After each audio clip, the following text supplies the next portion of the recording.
This is Jocko podcast number 492 with Echo Charles and me, Jocko Willink. Good evening, Echo. Good evening. The dealer NCOs carefully placed Lanzarin's remains into the ambulance for the final 100-yard ride to the helipad. First Sergeant Shaw commanded order arms, and in unison, the salutes dropped. Wordlessly, the formation closed ranks behind the ambulance and followed it into the darkness to the edge of the helipad. The chopping sound of two Marine CH-46 Sea Knight helicopters in the distance soon replaced the constant hum of generators powering Camp Ramadi.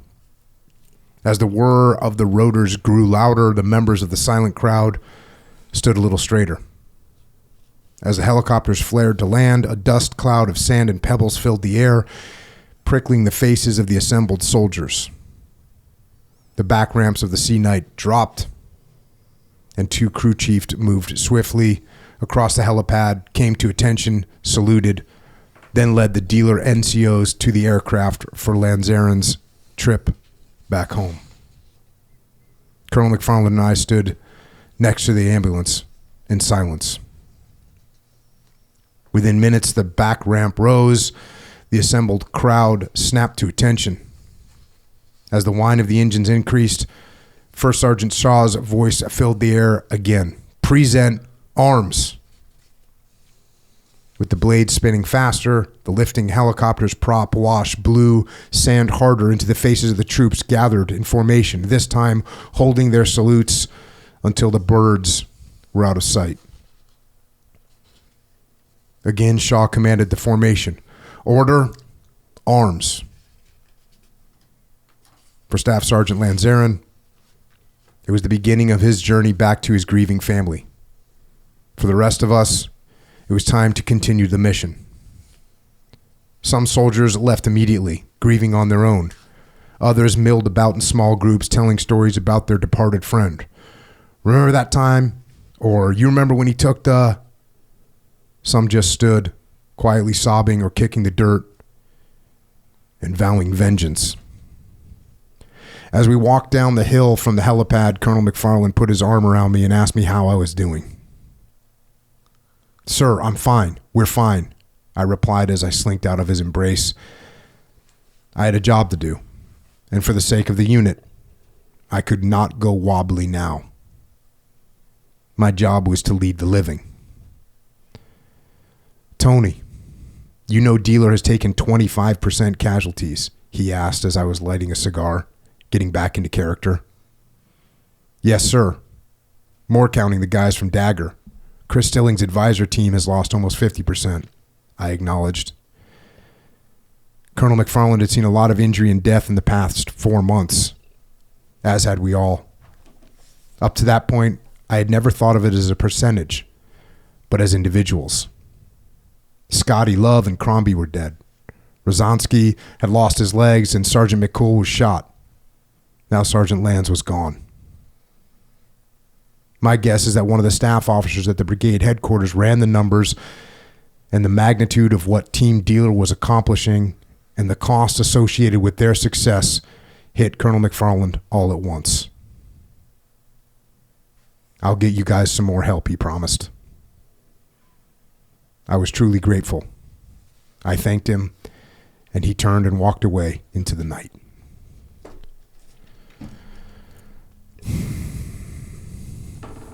And that right there is an excerpt from a book called Ramadi, Declassified, and it was written by Colonel Tony Dean. It's a book that I discussed with Colonel Dean on podcast 452. And in that section of the book, and on the podcast, we talked about Team Dealer, Death Dealers, Bravo Company, 2nd Battalion, 6th Infantry, 1st Armored Division, who was attached to 135 Armor under Colonel Dean. And we talked about their aggressive drive to accomplish the mission despite the sacrifice and the heavy losses. And while it was Colonel Sean McFarland with the strategic goal and leaders like Colonel Dean turning that strategy into operational objectives, it was the soldiers and Marines in the companies, platoons, squads, and fire teams that were out there making it happen and taking the fight to the enemy. in companies like Dealer. It is an honor to have one of the soldiers of Team Dealer with us here tonight to share his experiences in violent combat and his experiences after. Staff Sergeant, retired Ryan Jackson. Thank you, Ryan. Thanks for joining us, man. Thanks for having us. I'm glad we got connected, which I guess we got connected again through the reunion that's coming up. Yeah. The Ready First Ramadi reunion, which is going to take place January of 2026. 20 years. That's the crazy. 20 year. That's crazy. The 20 year. And we'll get into the fact that you ran a little 10-year reunion a few years back for Dealer. We'll get into some of that stuff, but that's how we got reconnected. And we, of course, talked about the fact that you've got a lot of healing from a four-legged friend, right? Your dog Caliber. Yep. And we'll get into that as well with Canines for Warriors, an awesome organization that has helped out a lot of service members. So we'll get into some of that, but let's talk about just where you came from, some of your background. Where were you born? Dallas, Texas. And then where'd you grow up? We eventually moved to Snellville, Georgia. And what's it? Snellville, yeah. Snellville. Yeah. Everybody's somebody. It's the motto. What, everybody's somebody? Yeah. I like it. It's right next to Stone Mountain, if you've ever heard of that. It's a big granite. Yeah. So right down the road from that. And then eventually moved up to Hiawassee, Georgia, which is right outside of Helen. It's bottom of the Appalachian Mountains. And what did your parents do? My mom worked for the first company that had the private modem. She sold that. Oh, dang. My dad left when I was like 3 or 4. My grandparents had a big role in raising me and stuff. My granddad worked for EMS, Electromagnetic Sciences. They actually invented the cell phone tower repeaters. Okay. And the tracking system for the Hellfire missile and all that stuff. So when you were growing up, were you spending a lot of time with your grandparents then? Yeah. Because your dad was out of the picture. Yep. And then what was growing up?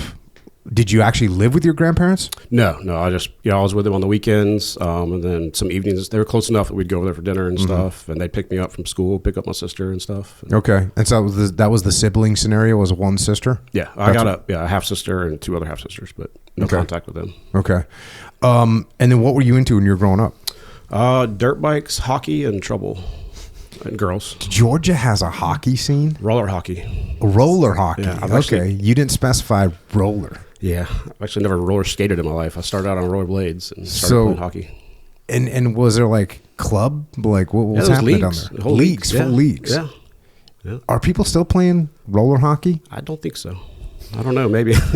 I saw some some comedian talking about roller blades. Yeah. And it was like, once somebody said something negative about at rollerblades and everyone got rid of them real quick. It's like everyone had them and then someone said, no, those are for girls. And then everyone threw them away real quick. We used to do like the aggressive skating, like grinding on sidewalks and stuff. And that's what you were into growing up. And then dirt bikes? Yeah. We had a lot of land up in North Georgia. So my granddad was always big on dirt bikes and motorcycles and stuff. So I grew up, my first dirt bike, I think I was like 6. Okay. And since then, I had them riding all the time. I'd race them in motocross races. Oh, you did motocross and everything, huh? Yeah. Did you ever look at one of those Army units where they have like motorcycles? I guess that's SF. Yeah, that would be cool. I know SF has motorcycles. Yeah, they got all the cool toys. Yeah.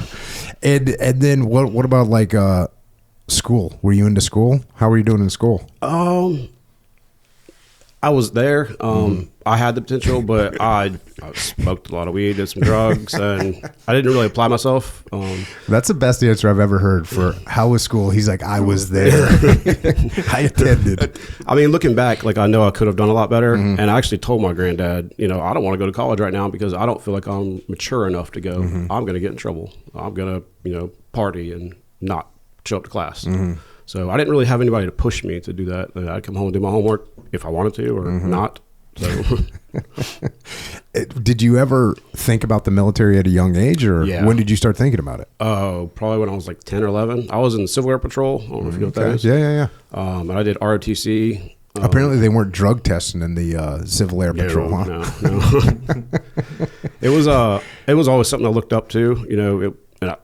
I think inside I was looking for like the structure and like the discipline and male role models in my life that I didn't really have. So I was always big in the military and kind of going that way. Went to go join the Marines like 17 and failed a drug test. So Okay. they actually do tests. So. Oh yeah. This ain't the Civil Air Patrol anymore. No, it's not. Yeah. So were you still in high school when you tried to join the Marine Corps? Yeah. So I actually joined the Army on September 12th, 2001, right after 9/11. I walked into art class under the influence, obviously, and bad decisions, and everything just kind of clicked because like we were sent home from school. We're out next couple of days, and I was just. So what year are you a senior in high school? Your senior year in high school is when September 11th happened. Yeah. Okay, so you see it happening on TV. Yep. And then what? You go into school and. Yeah, and watch it play out, on TV and stuff, and the whole realization of everything that was going on, and looking back, and we're going to war and all this stuff, and I just kind of was like, what am I doing? Like, I'm not going to go to college, not going to do anything else. I was going to go in the Army. I'd already tried for the Marines before that because they have what's called a delayed entry program where you join and you have to wait till you graduate. So September 12th, I went into the Army recruiter's office and I watched about 6 or 7 different VHS tapes, recruited commercials, and I got to the infantry and I was like, that one. Well, so they're just telling you different MOSs? Yeah. And then you finally saw infantry. Yeah. And you said, that's me. Yep. But you're only a senior in high school and it's September. Yeah. And so now you have to wait another 6 months or 8 months before you can leave? About 6 months. But they had stuff where you had to show up. We had to do PT on the weekends. Did they piss test you? Oh yeah, I was clean. Yeah. So by that time you were like, all right, you realize you can't be smoking pot all the time. Yeah, I mean, I was in it too. I was invested. I was like, this is what I wanted. I actually had a special forces contract. Oh, nice. And it worked out that way because it's fast as we deployed. What kind of music were you into when you were growing up? Like Sublime, like techno stuff. Okay. See, I had a buddy, his mom or his stepdad, he managed concerts and stuff in Atlanta. So we got tickets to all the concerts and stuff. Check. I actually spoke to joint with Rob Zombie at the Tabernacle in Atlanta. It was pretty cool. That's legit. That's a good story. Yeah. So once you enlisted in delayed entry program, then you realize like, all right, I'm going for this. Yeah. Stop smoking pot. Did you perform at school at all, or not really, because you didn't care? I started picking up a little bit. Yeah. One, like, stopped smoking, cleared my head up a lot, because as a kid that young, smoking, that's not good for you. How long were you smoking pot for? Like, what age did you? Since I was like 13. Dang. Yeah. And bad influences in my life, easy access to it, and just looking back, like I said, I had the potential to be good in school, but I just wasn't applying it. So it was So are you training to, like, you're going to go to Special Forces selection at this time? Yeah, they do all kinds of PT and stuff. I had some pretty good, I can't remember the recruiters, but I know it was aggressive. Like, they come pick me up at the house. It wasn't a mandatory thing, but they were like, if you want to do it, it's here. And so they'd come pick me up on the weekends, and I'd go do PT and just learn Army stuff. And I think it was just my recruiter that was invested in me, which I wish I remembered his name. But shout out to whoever that was. Good job. Yeah. So then you get done with high school, your senior year, you make it through with no drama, you graduate, and then it's off to boot camp? Yep. And so now it's what? So have we even gone into Afghanistan? Yeah, we would have gone into Afghanistan, but Iraq's not going off yet. Right. Okay. How's boot camp? It was eye-opening. So, I wasn't that athletic, aside from the hockey and the motocross. Like, I didn't know I couldn't run until I got to basic training. Still not a fan to this day. But so I had some issues with that. But, that's what basic training is for, break you down and build you back up. And that's exactly what happened. I caught on quick. I knew all the marching stuff already, so that was easy for me. Oh, that's from ROTC in high school. ROTC. Yeah. So I did like the drill team and all that stuff. Did you do ROTC all through high school? Yeah. Even when you were smoking pot, you were going to ROTC? Yeah, but I wouldn't That's smoke classic. It was just after school. That's classic. Yeah. Yeah, it's crazy. Did you have that moment in boot camp, or did you have a few of them where you're like, what the hell did I just do to my life? No, I really didn't. I feel like every day was more exciting. Like we'd do something different. Like, so, I mean, there was a few times on a 12-mile road march where I'm like, well, what did I get into?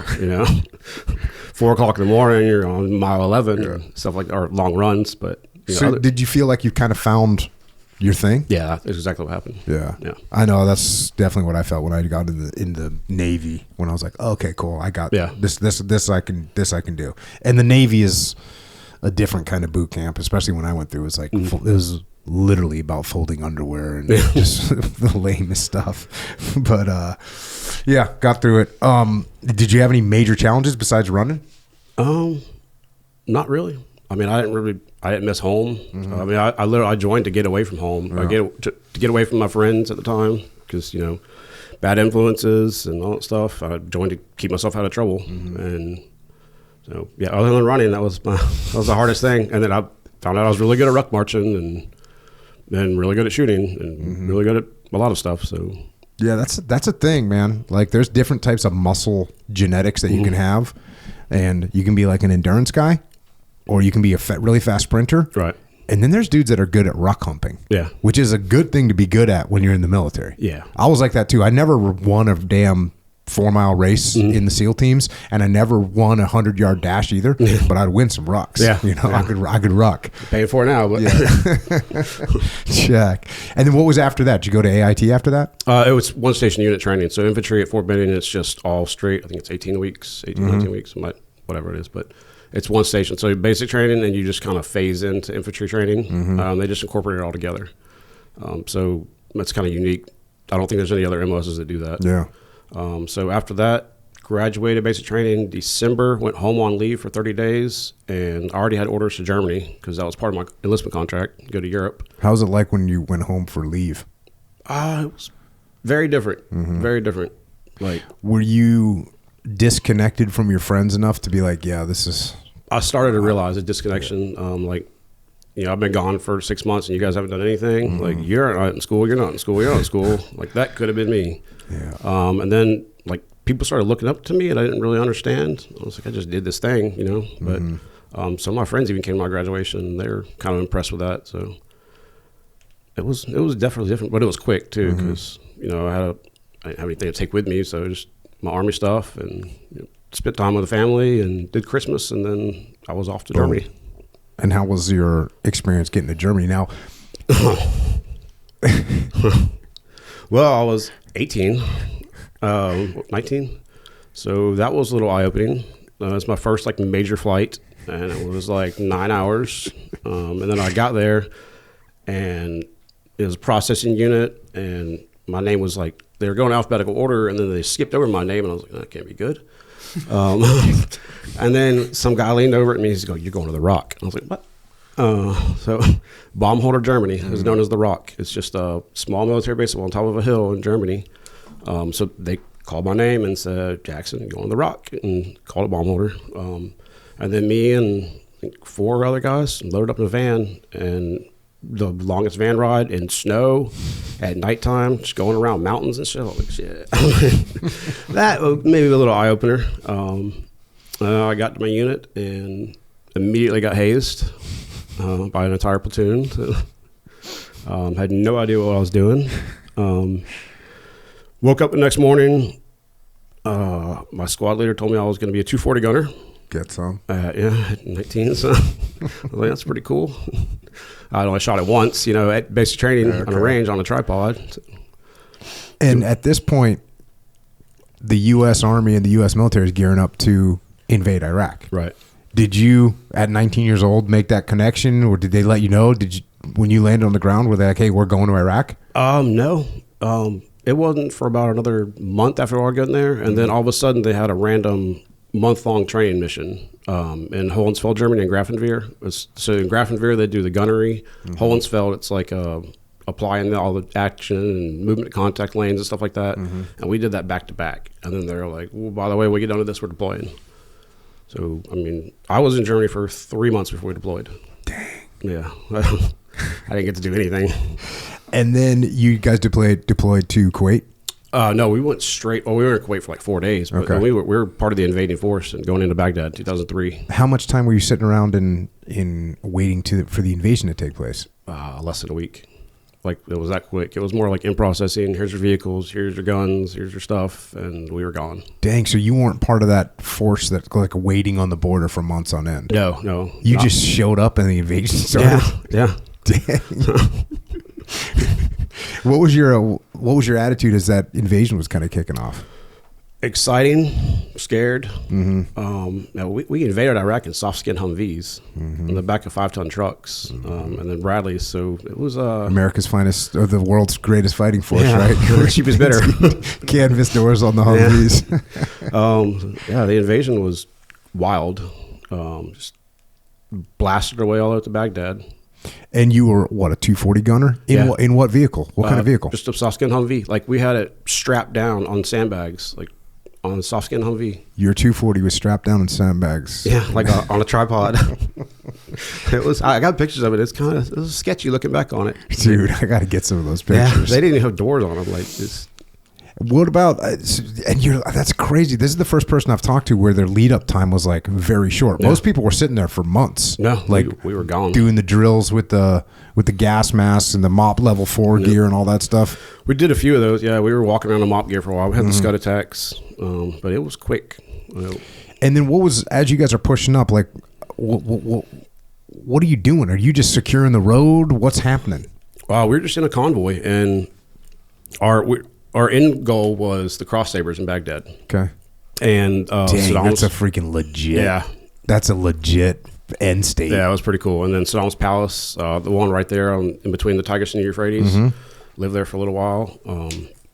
It wasn't like crazy combat because Third ID had already come through, but just going, we were still engaging T-72s and still engaging, not Mooj fighters at the time, it's still Iraqi army at the time. But we're in, like, literally we had dudes sitting on boxes of water facing out in the back of a 5-ton truck and just like taking shots. And I don't think we stopped for a couple of days, but I know it was like 67 days before I took a shower. And as you must have been the lowest ranking guy in your platoon. Yeah, luckily I was PFC because I already had all the ROTC and stuff. So I got graduate base training as a PFC. So how was your knowledge of what was going on from like a strategic picture? Well, I didn't know. I didn't know anything. I didn't know. I just did what I was told at the time I was supposed to do it. And when I was off, I was either burning shit or pulling guard somewhere else. So. And it was 67 days before you took a shower. Yeah. And that was at Saddam's palace. And somebody busted a water pipe on accident, and it made like a shower. And everybody was like, oh, and some dudes came up and put some ponchos around it, and that was our shower. What do you remember getting shot at for the first time? Yeah. What was were you like, oh, this is it? Were you ready for it? I definitely wasn't ready for it. It was eye-opening. It was different. In infantry basic training, you do the, it's like a movement to contact lane. Where you have to like crawl on concertina wire where you get shot at. So you hear like the snap and the crack and stuff, and the bullets go by you, and you're like, all right, that's what it is. But when they like start hitting the vehicles and stuff, that's a different story. Luckily, they weren't that good of a shot back then. So, but did you guys take any casualties? No. And by the way, what unit had you? What company were you a part of at this point? Same thing, Bravo 26. You were straight into Bravo 26, and you went right to war with them. Yep. Dang, awesome. But you didn't take any casualties. Nope. Smooth sailing, relatively speaking. Yep. Did you see the Iraqi populace like with the flags, American flags and stuff like that? Yeah. One thing, going back a little, well, that's the second deployment. So as we were going up, we had all of our rucksacks and our A-bags strapped to the outside of the Bradley. So, they'd be outside waving and the white flags and stuff, and kids were excited, but also we had dudes that had sticks with knives taped to the end of them, and they were cutting our bags as we were driving by. So when we got there, nobody had anything. So not only not taking a shower for a while, you don't have to, like, you got the clothes you got if you're lucky, if your rucksack didn't get cut open. Dang. But I guess nobody stopped to fix that. There's nowhere else to put it, so we're just kind of carrying it with us. And then once you got up to, did you settle in anywhere in Baghdad? Is that where you settled into? Yeah, we settled at the Museum of Presidents to the President. It's right outside of Saddam's one palace next to the Cross Sabers. Okay. We had to clean out, the museum's attached to the Cross Sabers, so we lived there. We had to clean it out first because looters that came in there, and we had U.S. Customs agents in there that were like making sure we didn't steal anything or protecting stuff. And I know Saddam, he had like a prison in the bottom of it, and there was some gold down there. And I know some SF dudes like blew a hole in there. I don't know what happened to that, but I think that's why Customs was there. But so we secured that because it was supposed to be like a tier 1 site, and then we moved to the power plant. Where was the power plant? Also in Baghdad? Yeah, like right down the road. And you would just set up shop there? Yeah. And then almost like a little mini combat outpost? Yeah, I was. Yeah, pretty much like one of the first ones, I guess. We just pull guard on towers and do patrols out of the base. And then how long was this whole deployment? It ended up being 15 months. So it was supposed to be 12, but we got extended 3 days before we were supposed to go home. So it took you, what, a couple weeks to push up into Baghdad? Yeah. And then you settled in, and then you stayed there for 15 months. Oh, well, we stayed in Baghdad for, let's say, 8 or 9 months. And then we did Muqtada al-Sadr in his Ramadi army, which is like, all right, so the way that deployment worked was the very first couple months was like intense, and then it was nothing. This is before the insurgency started. So it was it was nothing. Like, the Iraqis were super friendly to us. They loved us being there. We were doing good stuff. And then all of a sudden the insurgency just kicked off. And it's like they flipped a switch, like turn the light on and the cockroaches, run away. But and then they started doing all kinds of stuff. I remember like the first IED we found was literally like a bomb next to a side of a highway and a dude like sitting behind a berm. Yeah, it almost looks like the Acme thing. Yeah, that's exactly what I gave to my mind when you said that. What month do you remember the insurgency starting to get gnarly? So that deployment was March.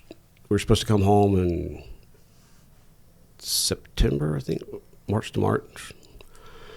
I'd say about 8 or 9 months through. I can't remember the months, whatever. But I mean, it was raw at that point. Like, I don't think they knew what they were doing either. They were just like, I don't want y'all here anymore, which we can't blame them. Yeah. This is when I look back at this whole thing. So I got to Iraq in in the fall of 2003. And we were doing a bunch of hits and taking down targets and blah, blah, blah. But the whole time we were targeting Muqtada al-Sadr and, like different groups were going to go hit him, but no one could ever get permission because no one knew what was going to happen. Everyone's kind of afraid if we hit Muqtada al-Sadr, like, does the whole country turn into a disaster? And so someone had got the bright idea to send us to go and hit Muqtada al-Sadr's, like, one of his top lieutenants was this guy named Yaqubi. And so we went and captured Yaqubi, and that was in April of 2004. And like the next day, it was total chaos in Iraq. And it was like, there was like, I woke up in the morning and I looked out because I was right in, by Baghdad International Airport. And like there was just smoke coming from vehicles all over the highway. People were getting mortared. It was just really bad. Yeah. And so that was sort of a turning point looking back in when there was a real escalation of violence. And I don't think anybody predicted that. Yeah. I think we would have been like, we as coalition forces would have been like, well, let's continue to negotiate. Let's figure something out. But they wanted to see what would happen. And that actually might have been an even worse move. Yeah. Right? Yeah. Because now you still had Sadr leading his people, and yet you really pissed him off. Right. It was almost like the joke about like flicking a bear, like flicking a bear in the balls, right? Like you might just kill the thing, but they didn't do that. Yeah. And so things started getting much, much worse. And then for me, my platoon left, like, another couple weeks later, we were out of there. Yeah. And then we get back to America and we're watching just downward spiral. Right. I think the turning point I remember the most is when we killed Saddam's sons, because we were there we were outside security and stuff. And I remember once, they put some javelins in there and all kinds of stuff in, the palace and stuff. And I remember that night or the next night, it was just AK fire, like tracers going up in the sky, just going everywhere. And we were like, what the hell is going on? And I think from then on, it kind of started getting a little wild. Yeah. Some of the other things was the Abu Ghraib prison thing. Yeah. That was bad too, because now you had Al Jazeera was putting that stuff. And Americans are torturing Iraqis, and that was not helpful at all either. So there's a bunch of things that led to it. Things are getting worse and worse. So what was your op tempo? What were you guys doing? Like, what was your mission? Securing the power plant and the palace. So it was a pretty mundane thing. I think it was like 8 on, 10 off, and some admin stuff. That's back when we were still literally burning our shit. Like, you'd have 50-gallon drums, you'd put some diesel fuel, some JP8 in there and burn it. And as a private, you're stirring it with a stick. We had one private that he decided he didn't want to do that anymore, so he put too much in there and ended up burning down our shitters. So we were shitting in boxes for a while. Then they finally got us porta potties. And that's where you were for how many months were you sitting on The power plant. So our unit, we had 3 different tier 1 sites, so they would rotate us through. So there was the power plant. There was like a gypsy camp where, I forget, I think they were Kurds, and they were just kind of like put there. So we had to like watch over them. I don't really know the point behind that mission. Like I said, I was just private. So, and then there was one of, I think it was something at BIOP, something like that. So we'd go up there, and they would rotate us like every month or so, go through it, and just pulling guard. Just security duty. Just doing patrols. It got kind of mundane. But patrols inside the wire? No, outside, like through like downtown Baghdad. Oh, okay. So you were pushing out patrols. Yeah. How was the enemy activity at that time during that deployment? There wasn't really much of it. I mean, it didn't really kick off until, I'd say, like the last 4 months of our deployment. So one big thing is we were 3 to 4 days before deploying. Like we were turning in ammo. Like we were getting our Bradleys ready to send back to Germany. And so Al-Sadr did his thing. There was a British CAC building or something that got overran. Down in Najaf. Yeah. Yep. So I went to QRF that thing. All right. So and I didn't get there in time. So when that popped off, we went to Mahmadiyya, Al-Tawaitha, and then Najaf in 4 days. And we ended up staying in Najaf. And that was shitty. I mean, that was bad. We got mortared every single day to the point where we were putting sandbags on the roof. I remember getting up to go take a shower one time because they brought the trailers in. And we came back and a mortar had laid on top of the building, and my cot had shrapnel in it. And I was like, well, that could have sucked. And then we had one dude that was in the shower, and a mortar hit. And you could see like the silhouette of his body from like where it went through. He ended up going home. But that was like, you can't do anything about that. You know, you're outside, whether you're cleaning your gun or whatever, you just get mortared. Like, there's not many places to run to. So that was a little shitty. But And how long did you stay down in Najaf for? We were there for 3 months. And what were you doing down there? That was a little intense. I remember, so the day we found out that we were getting extended, so when I came home mid-tour leave, I proposed to my now ex-wife, and so we were supposed to go back. She was planning a wedding. It was supposed to be in June, I think. The Army had other ideas. Yeah. So after we took over that British CPA building, they left behind all kinds of stuff, and they left behind a sat phone. And I remember sitting on top of a building, the CPA building, I think, and calling, my ex and being like, we're not going home. And before I could get that off, a Kiowa came down to the strafe from the middle, because Sadr's army started marching through the street, and the Kiowa just came down, and that's the last time I talked to her. And then for about a month and a half, that's when it started getting wild. They had a lot more IEDs and stuff. And you guys were you guys at the CPA? Yeah. You guys went there to reinforce that thing? Yeah. Awesome. And you're getting attacked, but you're staying in a static position, or are you still pushing out patrols? We're still pushing out patrols, and both. You'd be on a guard tower, and then you get down and go do a patrol or something like that. And the attacks, there was no strategy behind it. They just pop out from on a wall and take a pop shot. It's like we were fighting ghosts. We never get to really see them, and rarely would we have like actual gunfights. And so you got extended 3 months or 4 months, something like that. Yeah. And when did you end up going back to Germany? July of 2004. Yeah. Got it.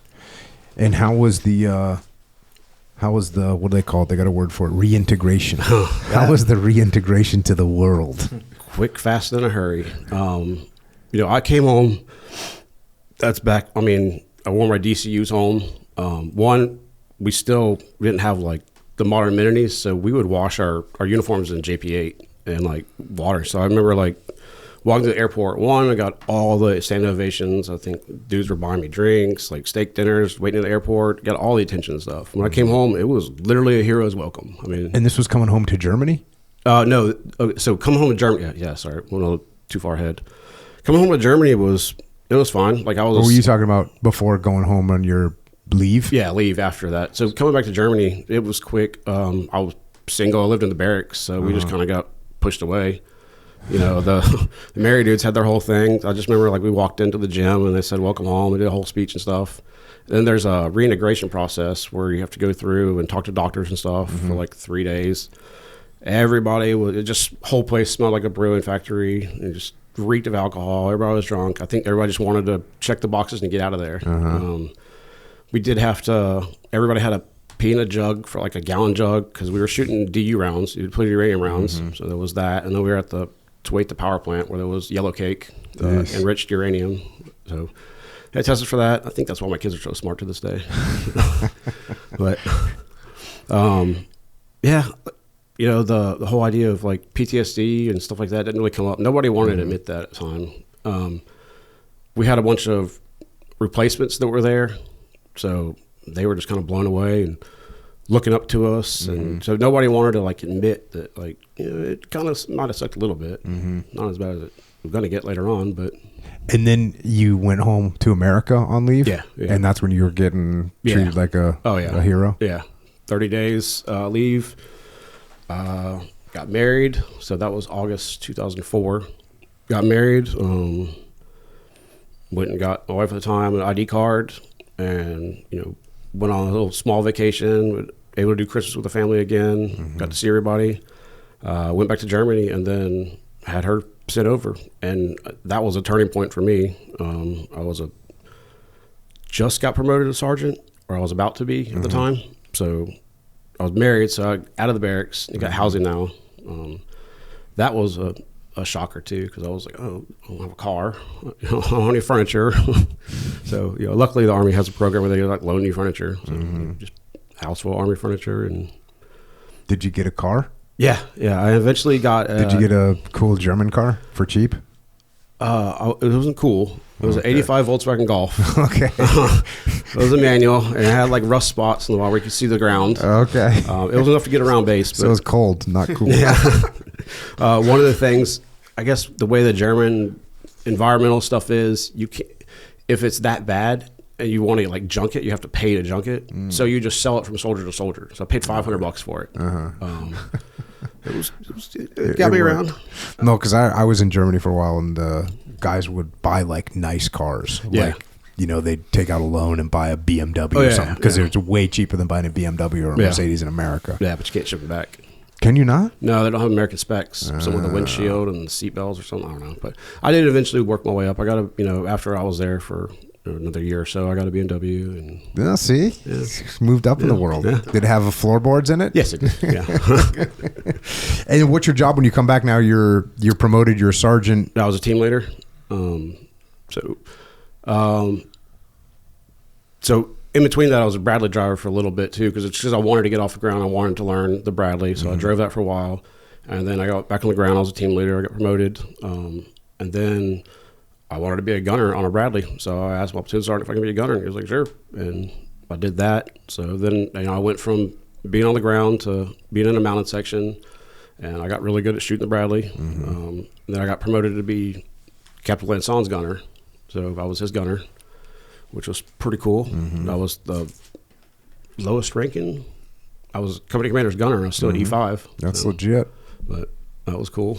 And then you guys are now preparing for another deployment at this point. Yeah, that was a quick turnaround. So we had, we got back, we got our replacements in. A lot of the old guys left. And then we already knew as soon as we got back, like, we're deploying again in a year. And our mindset started changing a lot more, you know, because now I was married, and now I was like, it's not just me anymore. And also, we just got back, and we're going back again. And we have new guys to train up, so we got to train them up, get them ready. Yeah, and by the way, you're coming back from a 15-month deployment. See, I don't know if you know this, but the Marine Corps and the Navy, they do 6 months deployments for the most part. Yeah. Like maybe it's 7, maybe it's 8, but it's like they're just on that cycle. And the reason they're on that cycle, it's all based on ships. Like ships go out for 6 months, generally speaking. They used to do 9 back in the day, but now they figured out that like 6 months is, so the Navy and the Marine Corps is like 6 months. Yeah. You know, I'd always feel like, damn, dude, these guys are doing 14, 15-month deployments. Get some. Yeah.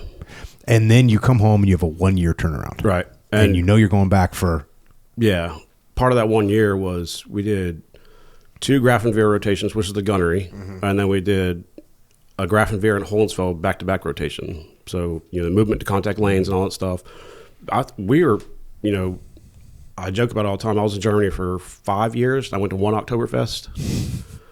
So I mean, we hardly ever got to travel anywhere, hardly got to do stuff. It was a quick turnaround. Yeah, that is an interesting thing, too, because the Navy and the Marine Corps deploy regardless of what's going on in the world, whereas the Army doesn't really do that. Like the Army, you might be at home for a long time if there's no war happening. Right. Of course, we weren't predicting 2 decades of war after September 11th. So you just spend all the time on the road. You're all the time is training. Yep. You'd only get one Oktoberfest. You might as well not even gone to Germany. You only did one I mean, there was still block leave in times, and 4-day weekends, and we could get on a train and go to Paris, go to all over. I mean, we went to a lot of places. It just wasn't non-wartime Germany living. And you got kids coming along the way at this point? No kids yet. So now you're preparing for this deployment. How's that workup? Now that you've kind of been in combat before, you've been to Iraq before, how's that workup feel? A lot more, I wouldn't say stress, but a lot more awareness of what I'm doing. Like now I got my own soldiers I'm responsible for, and we're going to war. So like the whole, now I have to be responsible for them, bring them back. So I put a lot of focus on training, a lot of focus on PT, as much as I didn't like to, still did it. So getting them ready to go was, there was a lot to that. You like that leadership position? Yeah, very much. Yeah. Pre-deployment leave? Do you guys get pre-deployment leave? No.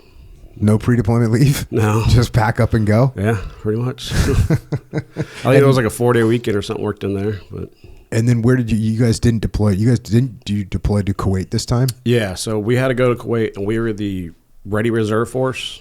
This was after Fallujah. So we got, so they were expecting something like that again to happen. So we were in Kuwait waiting, which I can tell you was hell on earth, like literally. People were ready to go to war, which is something I was thinking about earlier. I had young soldiers, and as much as we've been training, doing CQB and houses with live rounds and stuff, like they were good and they were excited. They wanted war.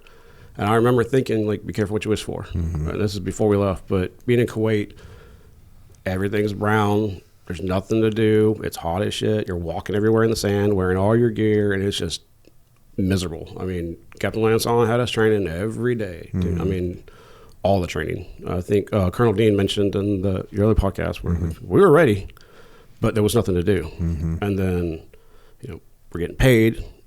Part of me was like, we're getting paid. We're not getting shot at, so just live life. Just do your job, whatever. And the soldiers just wanting to go. And I remember being like, you don't really know yet. But I didn't, I was compared off the first deployment, so. And you guys are training hard. Do you guys get anybody injured while you're training? Anything like that? Not from training. We had it got to be so crazy that we had one soldier kill himself in the porta potty. We had a lot of fights, like a lot of people getting in trouble, mailing alcohol from home and doing stupid stuff. I can't remember any significant. We had I think it was Alpha 26, where they were at a Bradley range, and somebody was like cycling up the ghost round in the Bradley, the 25 millimeter, the way you do it, you have to like feed it into the chute and stuff and cycle it. And he accidentally fired off a 25 millimeter round, and a sabot pedal hit a dude in the neck. But that was just leading up to it. At what point do you find out that you guys are going to Ramadi? It's about 5 months in. It happened quick. Like I know Colonel Dean, which I wasn't part of that. I didn't know anything. We just hear rumors on the streets and stuff. But I know Captain Lanson went up to Baghdad to like recon some stuff, and they came back and they said, we're going to Ramadi. And we're cut off from all the news. We don't know what's going on, so we just hear what everybody else is talking about. And I was part of the Advon force, so I was because I was Captain Lanson's gunner, so I went up with him like 2 weeks before the rest of the company got there, which was crazy. What was your assessment when you got on the ground there? Quick, fast, and hard. I mean, ECP3 happened like the second day we were there. And we were out on a right seat ride with them, and we just see the giant explosion like right in front of us, and just tear off over there.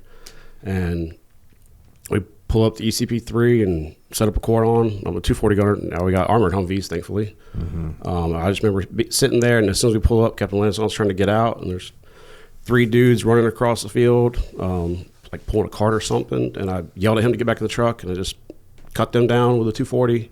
And I ended up getting an award for that. And I was kind of thinking about that. I was telling my wife the other day, it's like, get a kid an award for like cutting down 3 dudes with a machine gun. Like, cool, awesome engagement, but looking back, like, Yeah, that ECP3. So this attack happened, and this would happen when Americans would try and turn over control points to Iraqi forces, and when the insurgents would see that, they would know that that was going to be a easier target for them. Yeah, and so they would oftentimes hit those ECPs really hard. Yeah, and that's what happened at ECP3, and I think that's the one where the oncoming MIT team commander and the offgoing MIT team commander were both killed, if I remember correctly.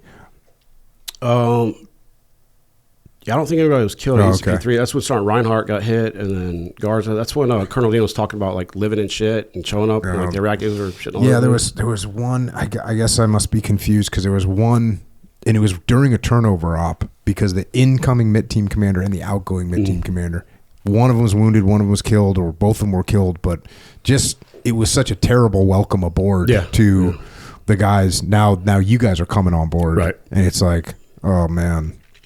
Welcome to Ramadi. Yeah, and like you were saying, when we're changing out, like the enemy, they know with different vehicles, different markings, so they see that and they're going to exploit the weakness. What they didn't know is we had Bradleys on the way. Like they weren't there yet, but so when we showed up with the Bradleys, it changed a little bit. Yeah, there's a beautiful thing about about Abrams and Brads for sure. So. How long is your turnover with these guys? I think it was about a week. And you jumped in the left seat immediately and like, we're going out. Yep. Yeah, there's another part in Ramadi Declassified where Colonel Dean was talking about the fact that, okay, we got to get guys out into the AO.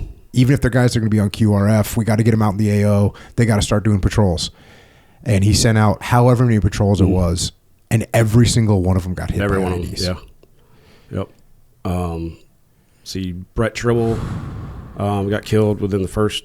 So once the rest of our company got there, about 2 weeks after that, I think it was like the second mission we had.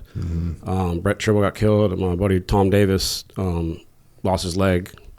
And then not even 2 days later, Lieutenant Love got killed, and PFC Crombie, which Crombie was a brand new medic. I remember the dude like slept in a cot across from me, and I maybe saw his face. I can't even remember his face today, but like that young, just like. 2 days, like second patrol, just annihilated. I mean, the IEDs that they were hitting us with were crazy. Yeah, I got this book right here. It's actually his mom put it together. It's called Love Nick, but it's a bunch of letters that he had written home. And well, as you just pointed out, what's really heartbreaking about the book is like there's I think one letter from Ramadi because. The rest of it is letters where he's writing from Kuwait, from other areas, and from just being in the Army. There's a one letter, and actually it's actually not even a letter. It's a cell phone message that his mom got. She said, "Hey mom, this is Nick. I'm in Iraq right now, and it's pretty cool here.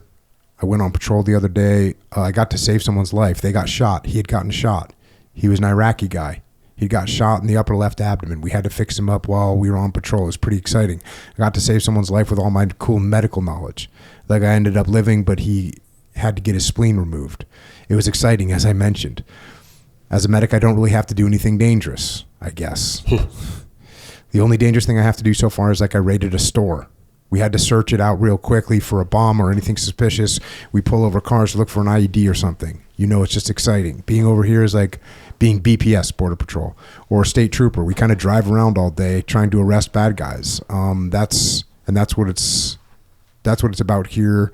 We're doing during these days. It's pretty safe. Everyone's trying to make their parents think that it's safe. It's hot, dusty, and sandy, and that's about it. I'll try and call you some other time, but I don't know how often that's going to be because it's hard to get like on a phone or a computer out here. It takes a little time and patience. So I'll try and call you again in a bit. All right, bye. The telephone message immediately after. Oh yeah, I forgot to tell you. I love you, Mom. Bye. Damn. Yeah. I didn't know the book was out there. Yeah.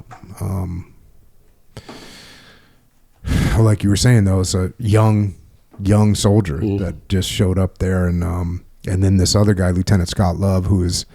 It's interesting because when you hear lieutenants, you hear first lieutenant, you think of like a young guy that's kind of inexperienced, but he was like a 30-plus-year-old guy. He was Everybody loved the guy. And that's what you guys roll into. Yeah.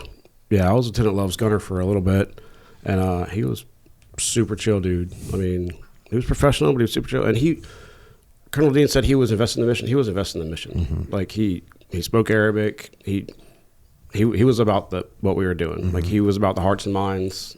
He was still tactical leader and stuff, but he was invested in, fixing Iraq and restoring peace or whatever.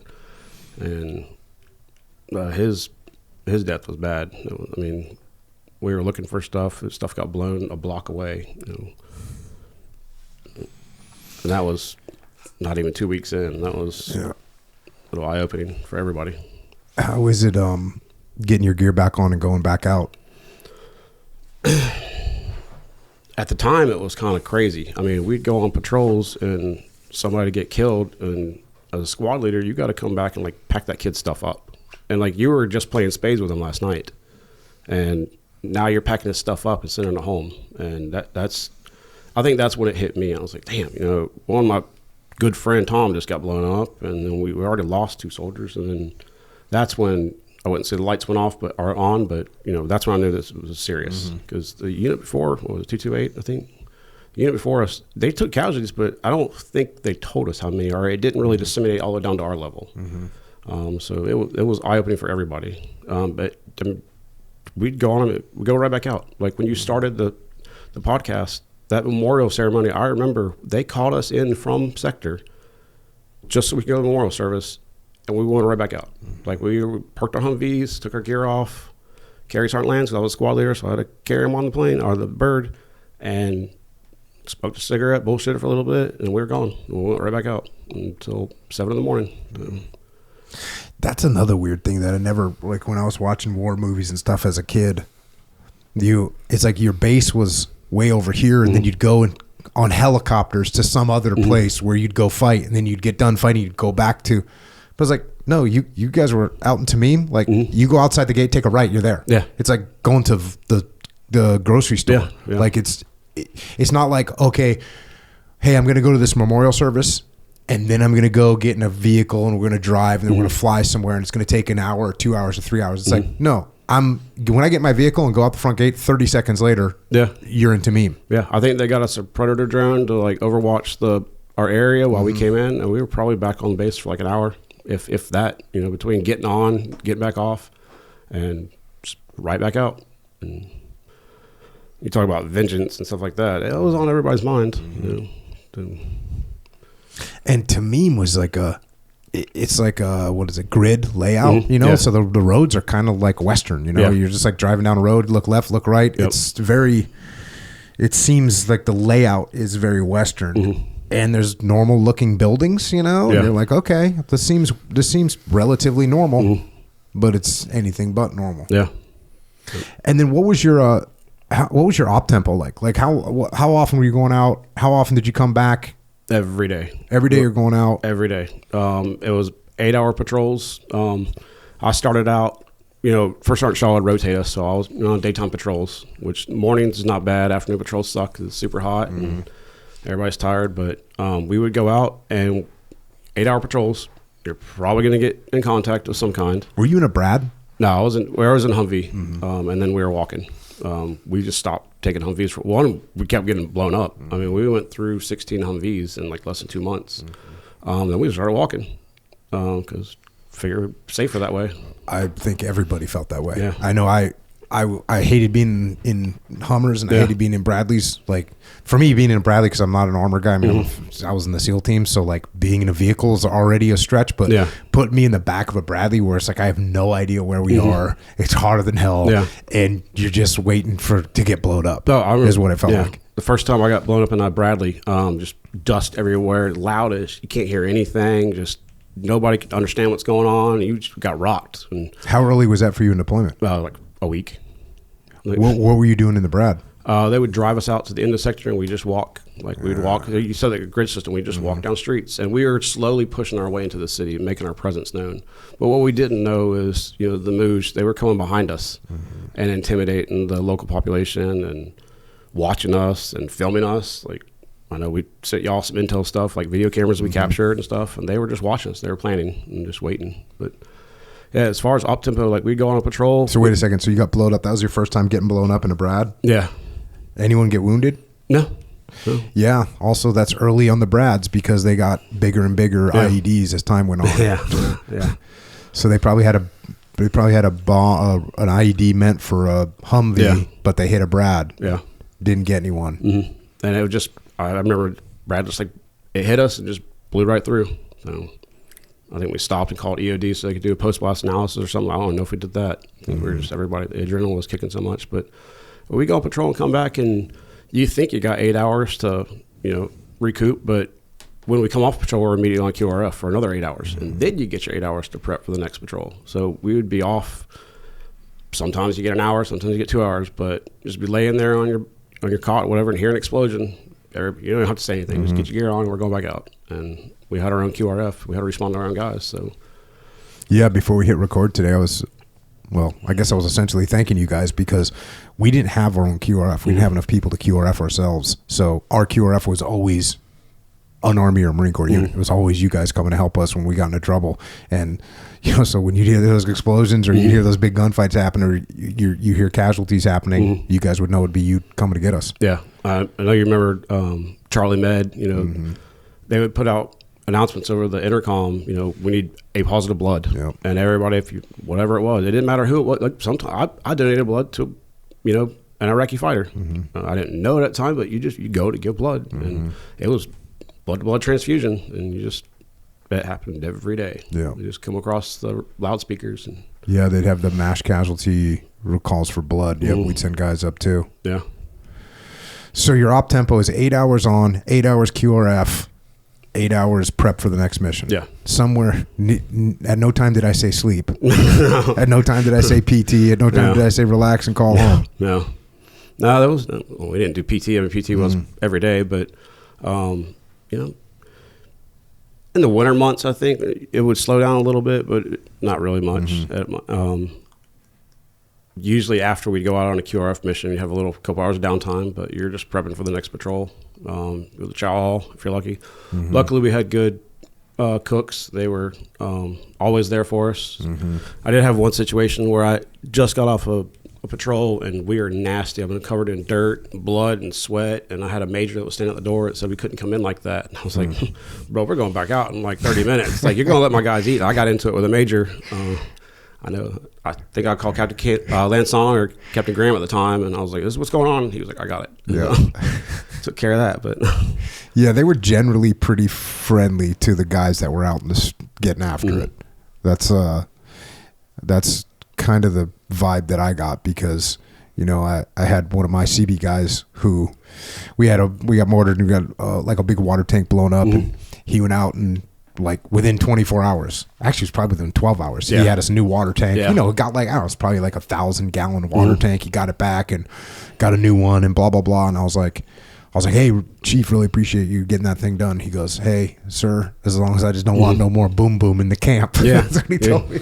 I said, cool. I didn't even know what a CB was until we were there. And they helped us out a lot. Yeah. I mean, they would come in and build bunks for us and stuff. I mean, we started sleeping on cots, and all of a sudden they were building us like bunk beds and stuff, and hooking up AC units, and definitely shout out to those guys. So as this is all going on, do you have, how much of your thought process is about like, hey, what progress are we making? What's the overall plan here? Were you getting briefed on that stuff? Or were you more thinking day to day, this is what we're doing? It was day to day. I mean, we had target packages every night at that point. I didn't think we were making any progress. It didn't seem like we were. Definitely didn't seem like we were. If anything, the enemy was getting smarter. Genius tactics. I got to give them credit for that. What were some of the things that impressed you? So their pressure plate, the way they detonated pressure plates, there would be a house in a courtyard, and there'd be a street, a tiny little canal road, and there'd be a garden on the other side. We found one where they had a garden hose. They had somehow got the positive and negative wire through the hose, and we drove over it, and that triggered the IED. Or where they would take the side of the sidewalk out, and they would encase a 155 round in like styrofoam and paint it to look like the sidewalk and put it back. Or just simple things like they'd send just cardboard just laying in the street, positive and negative wire. We just run over that, detonate it.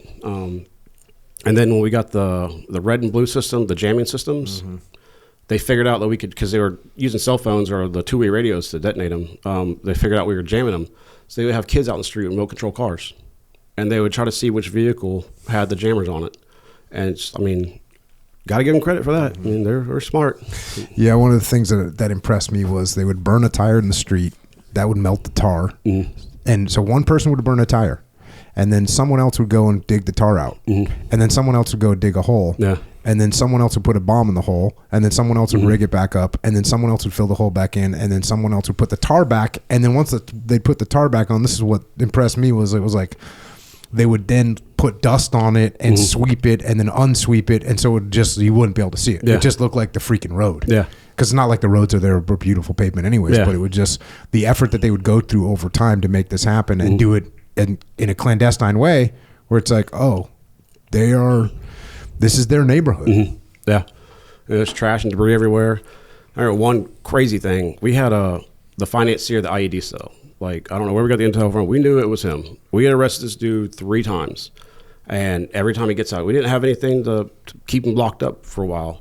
And one of our lieutenants got the idea, we're going to use the propaganda against them. So we snatched him up, and we would take him to a corner of Taʻmīm and get out, take pictures of him, with a cell phone, with Americans, then take him to the other corner and do that, take pictures. The next day we found him, hands and feet tied up behind his back, forehead split open, and they had sewn a 155 round in his back. We were like, yeah, that's him, but also there's wires coming out of his back. So savages. I mean, absolute savages.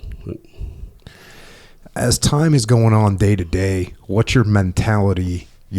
At first you're in Kuwait, you're fired up, like, what to make this happen? We want to go to war.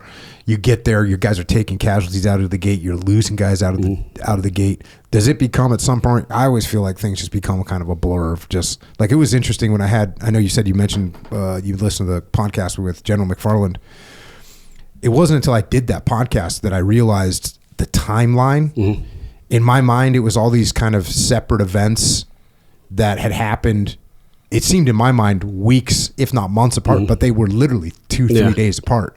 But every operation was so massive and so much moving parts that it seemed like this one singular event and then another singular event. But in reality, it's like, no, we were just, that was 3 days later. That was 2 days later. Yeah. Did you get into like a blur mindset? What was going on in your head? Absolutely. So, like they all ran together. We'd have some high profile missions, but we'd just get, one night, like Tuesday night, we'd go get this guy. And those were cool. But then there was always something that popped off with those things that would, that's how you remember it. Like so-and-so got shot, so-and-so got blown up. That's how you remember it. And it wasn't until, about 3 or 4 years ago, I was listening to Joe Rogan's podcast, and he talked about sensor deprivation tanks. And there one opened up in Columbus, Georgia, and I went and did that.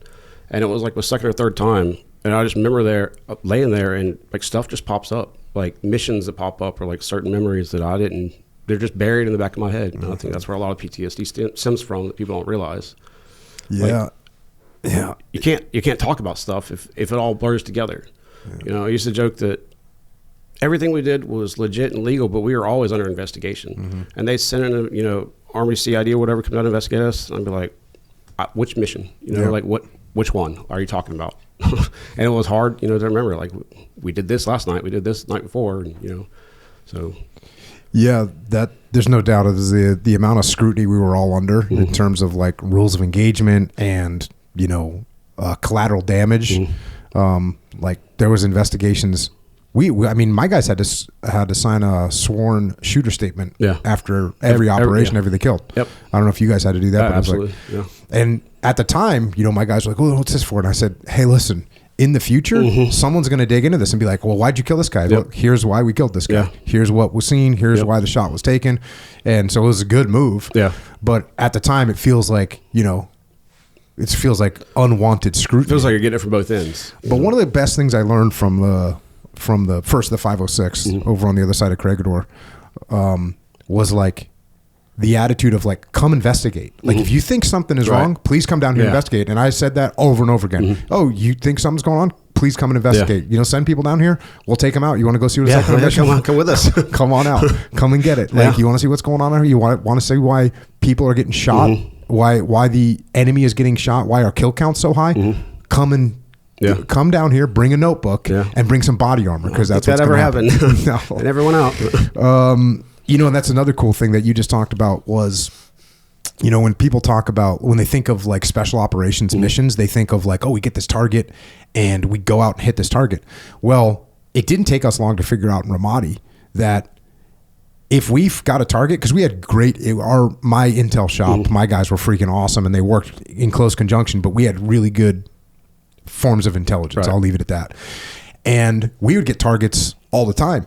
And it didn't take me very long to realize, well, I could get my guys, spin them up, put them in Humvees, drive them out into town, have them dismount, have them go hit a target, by the way, with Iraqi soldiers, come back, and that's what they'd be doing for the next 12 hours.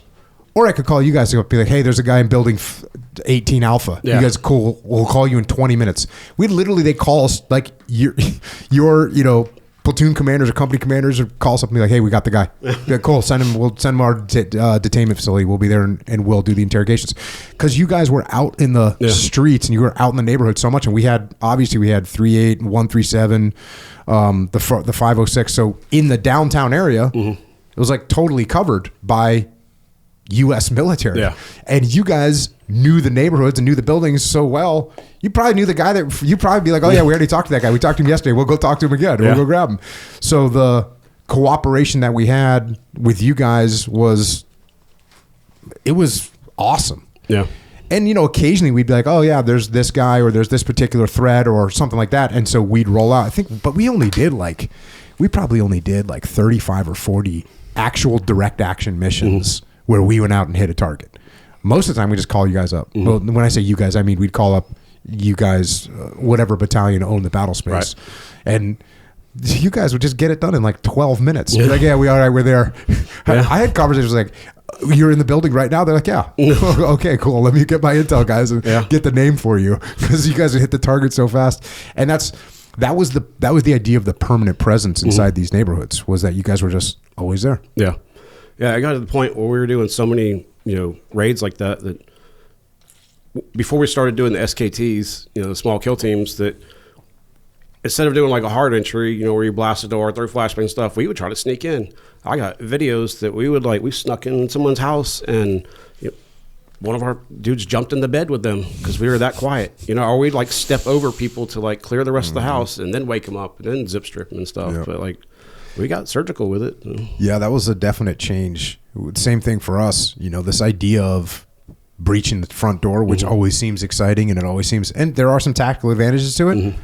But the tactical advantage of sneaking into the building and just getting full control before you wake anybody up, that doesn't get. There's not much more advantages you can get than that mission right there. Yeah.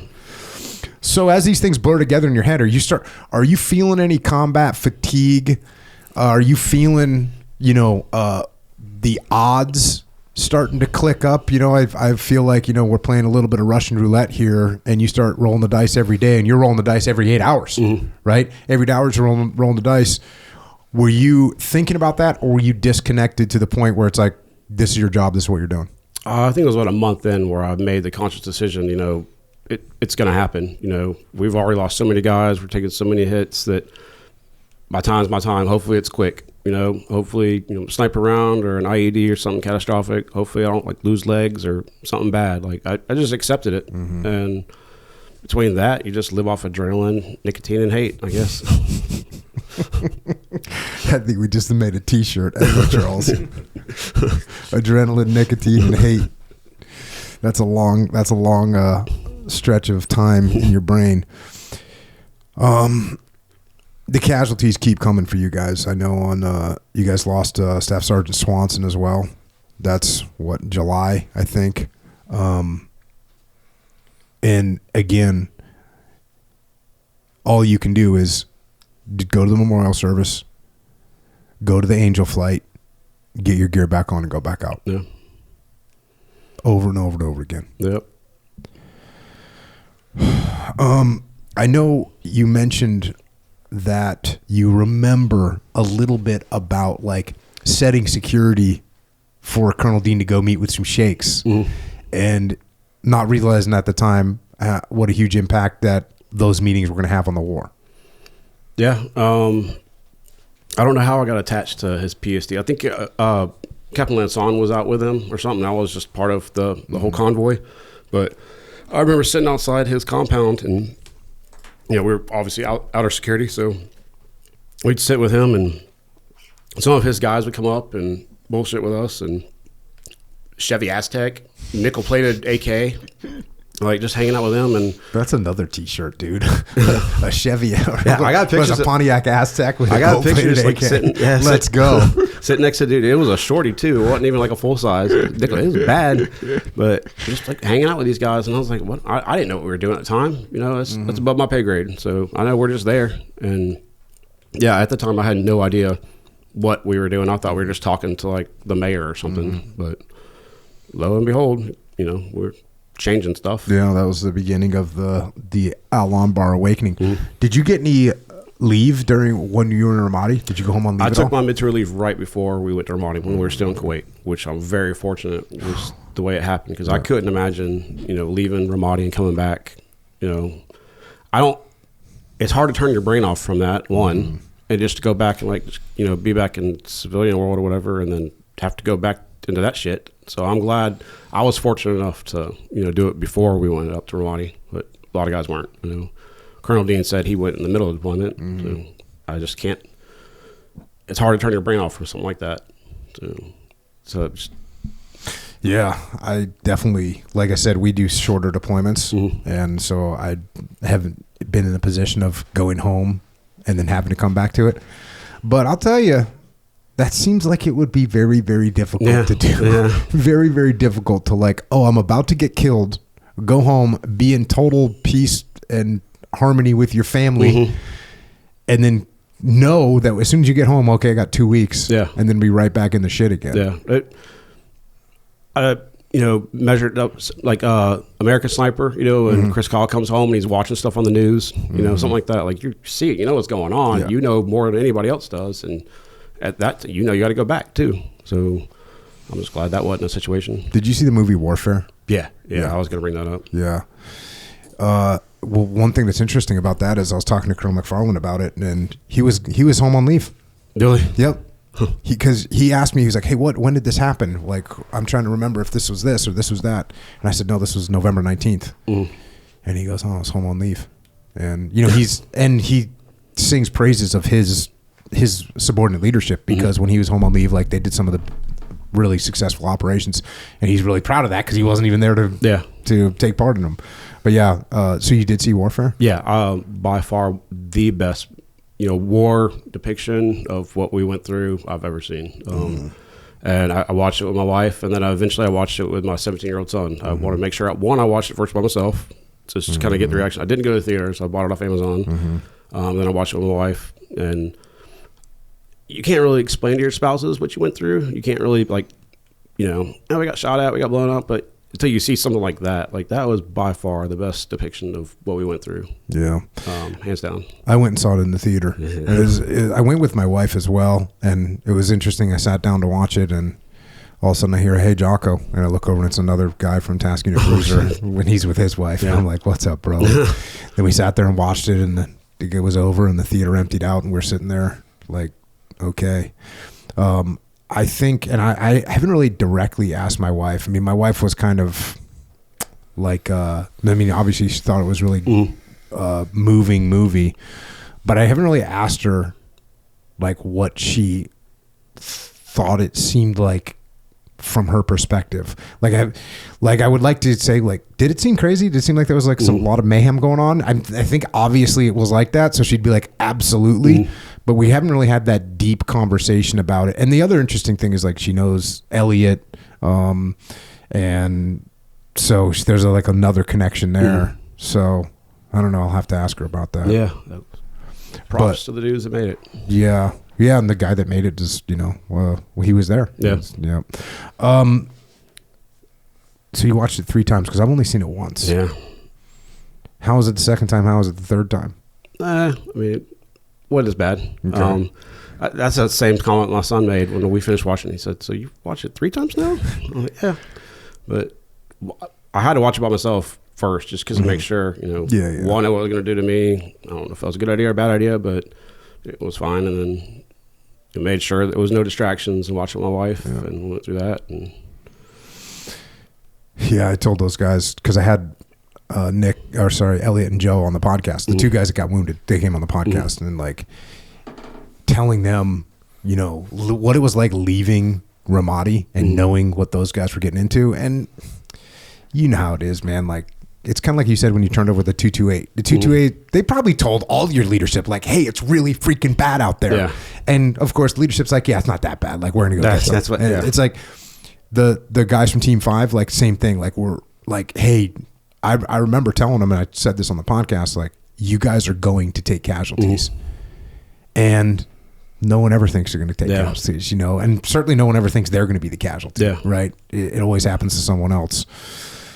But that is a good, you know, some of the images that they put in with the guys walking, or the Mooj walking around and walking in and out of buildings and like looking and not looking and talking on radios and not talking on radios, and snipers are like, wait a second, what are you seeing? Well, I got something here and I got movement, we got building with, and you're hearing the radio reports. It's like all that stuff is very Ramadi-ish. Yeah.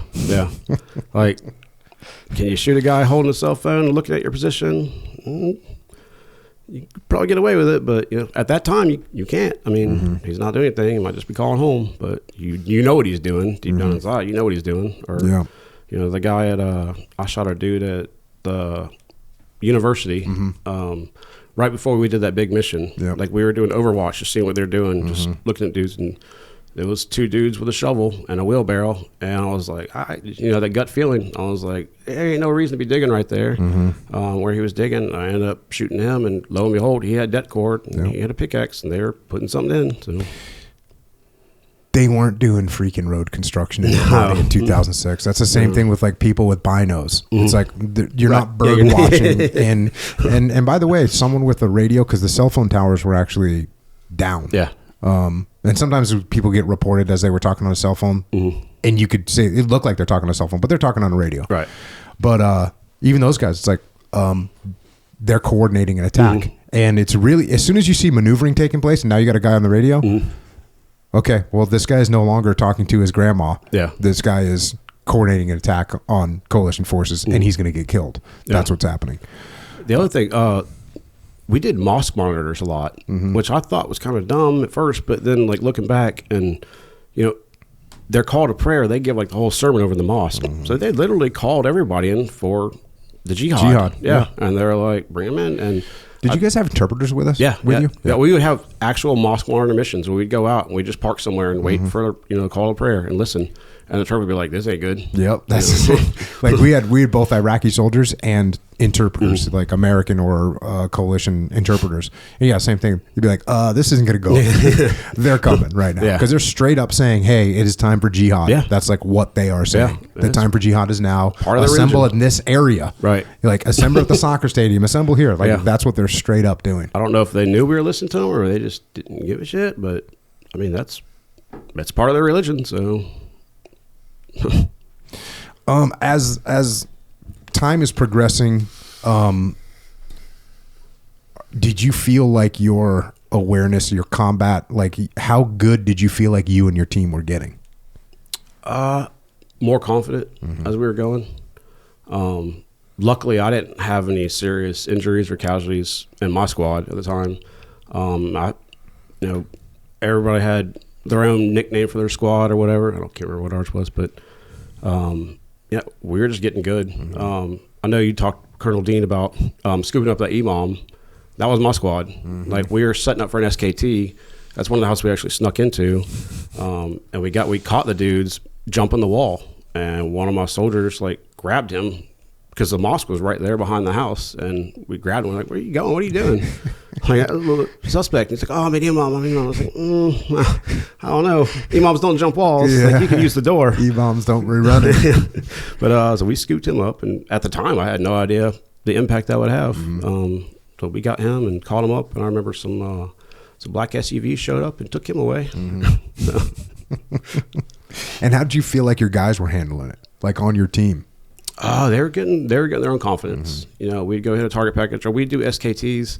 small kill teams. We'd set up, we'd walk in, Bradley's drop us off one end of town, we'd walk in, we'd take a building, or sometimes we would go into one building and then we'd use the rooftops and go a couple downs so they couldn't like target us. And we'd set up and we'd catch them putting IEDs in, and we'd smoke them, and that would just build confidence. Like we felt like we were protecting our dudes that were going out the next morning. That's exactly what we were doing, but we were getting good at it too. So. Yeah. Damn, Taʻmīm was a freaking IED nightmare. It really was. Those IEDs were massive too. Like massive. Yeah. Like especially was horrific was when they started building IEDs to use against Bradleys and tanks. The shape charges? But then they would hit Humvees with them. Yeah. And it would just be like total devastation. Yeah. I mean, for a mine-resistant Cougar to get cut in half, I mean, that's, they would take the manhole cover that Colonel Dean talked about, and then, copper plates that would just make an EMP or EFP. EFP, yeah. And then they'd add the accelerant, and it just... Yeah, that's another thing I've always kind of talked about is the damn vehicle graveyard when you're driving out the main gate and you're driving by 75 or 100 freaking vehicles that are just twisted wreckage. And you're like, wait a second, did all those vehicles right there come from the city that I'm driving out through right now? We took 14 Bradleys to Ramadi, didn't bring any back. Bradleys. I mean, we went through 2 fleets of Humvees. Yeah. I mean, they would just get annihilated. And up armored Humvees. Oh, Bradley. Like, to take a Bradley out, that's serious. Do you know what was a Bradley weigh? 33 tons, I think. Don't hold me to that, but I'm pretty sure that's it. That's insane. Yeah. And they took out 9, I think it was 9 Abrams. Yeah. Yeah. Which is almost 70 tons. And I think it's like 6 inches of armor on the bottom of Bradley. And Specialist Schaefer, when he was killed, he was a driver. And the IED that hit underneath his driver's seat and actually forced him up. Like, that's what killed him, the impact. But, like, the amount of explosives it takes for that. Like, we had one Bradley that got flipped over on its side, and the barrel just happened to be pointing to the side. It got flipped over. I got a picture. The barrel is buried in concrete, like in the cement, like up to 6 inches. And it's like laying on its side, just barrel holding it up. So that's a lot of explosives. You guys lose Schaefer on September 13th, and then Lazarin, which we started this thing off on September 26th, and that was pretty close to you guys going home, right? Yeah. When did you actually head home? November, I believe. Okay. 2006 or 7. How were you guys doing at the end, coming towards the end of deployment? We didn't stop. Cop dealer was the last thing that we did, and my squad happened to be the squad that got left there, and we didn't have any Bradleys left, so it was time for us to like rip out, and my squad walked from cop dealer all the way back to the front gate because nobody could pick us up. Like, we didn't stop. Our op tempo was literally up to the day we left. And cop dealer was by the university, right? Yeah. I mean, a couple kilometers, like 3 or 4 kilometers. But did you skirt the city? No, we walked down the middle of the street. Like, well, right I think we all just said, fuck it. Like I'm sorry, excuse me. Do I want to walk 4 clicks through a little bit safer? We're going straight through Taʻmīm. I think we were just trying to catch with our pants down, maybe, I guess. Just walk through and, let's see what we can. Let's get in one more fight or one more thing. But we're going. They didn't know we were leaving. So, also, nobody replaces the cop dealer that I recall that we just left. They just told us to pack it up and come home.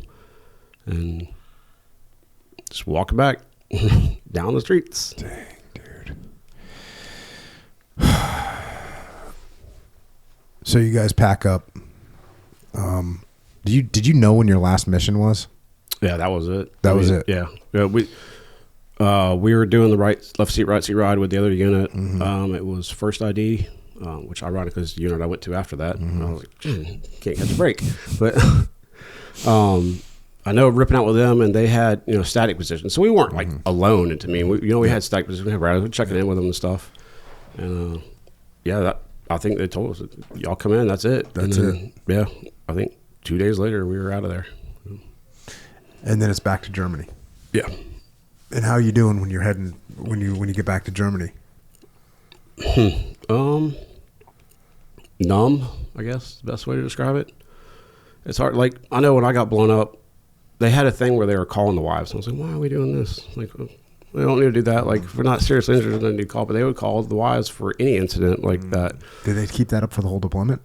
Oh, no, they didn't start until like the last 3 or 4 months. Oh, okay. But so I was like, I'm going to get ahead of this. And I called my wife at the time, and I was like, so I got blown up. But both my eardrums are ruptured, and I couldn't hear shit, so I'm yelling.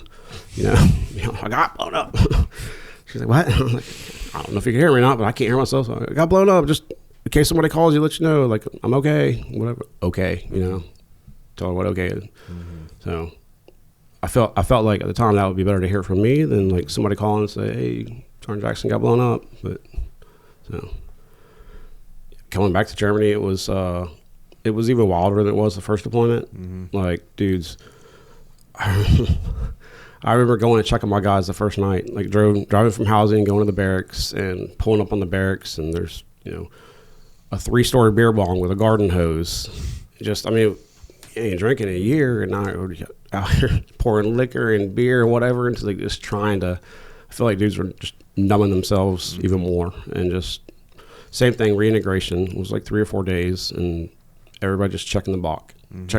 When you go to reintegration, like is it like a psych eval that they're doing? It's a whole bunch of different stations. I think it was like the gym, and they had it all like sectioned off. And you go to audio, take a hearing test. You go to TBI, which it wasn't really a thing back then, so they were kind of figuring out.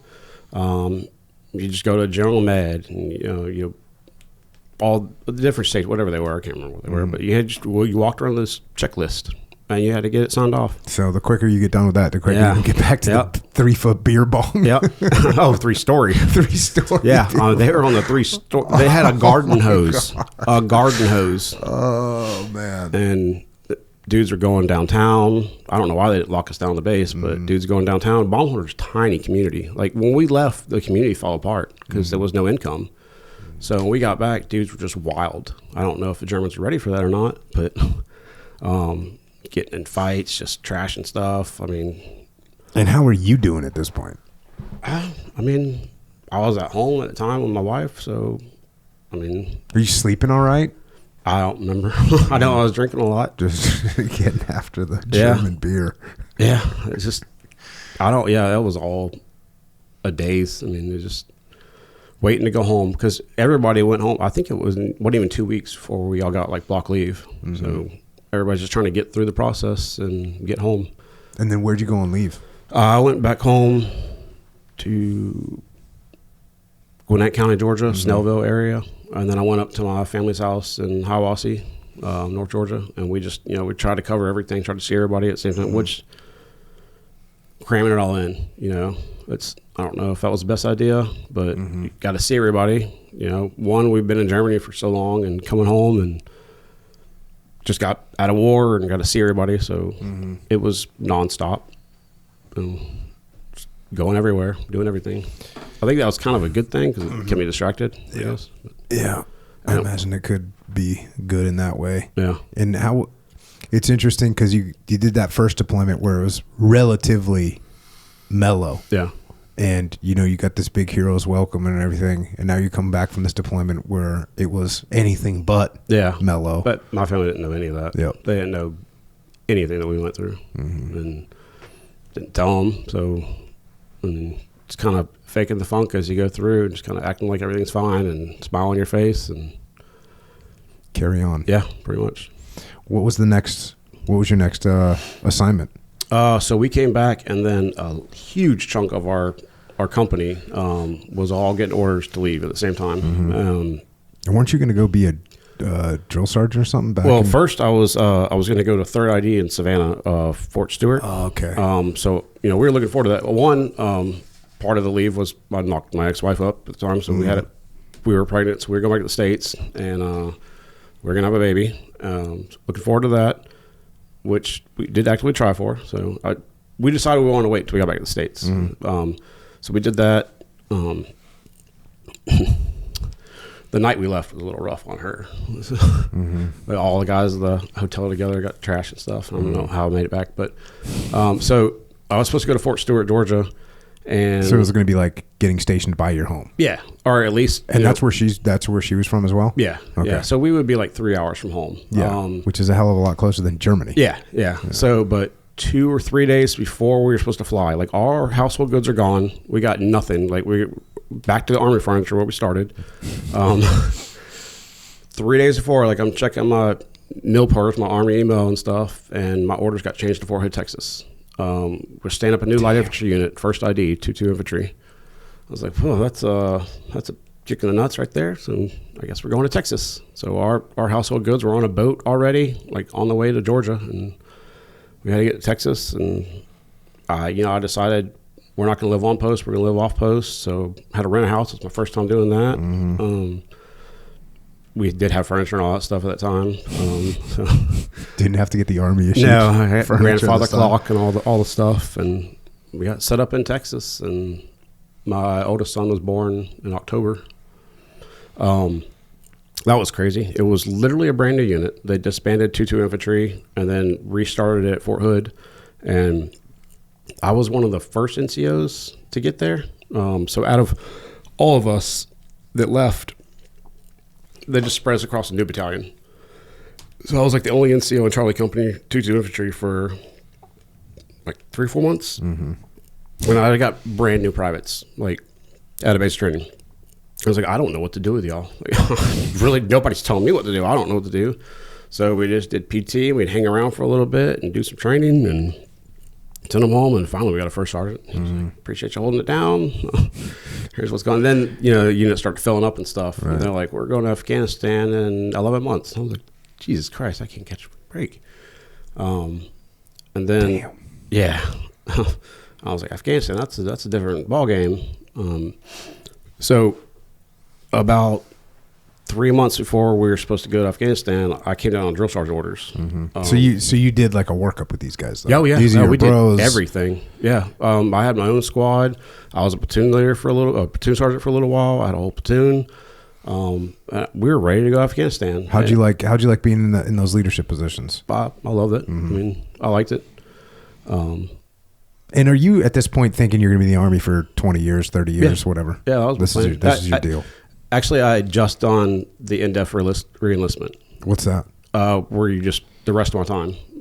So I was in like 8 years, and I was like 12 more years. Yeah, 12 more years. Do you get a bonus for that? Yeah, it was like $15,000. Yeah. Well, the way the Army does it, they don't get it all at once, and it gets taxed like 15 times. Yeah. The Navy does the same thing. Yeah.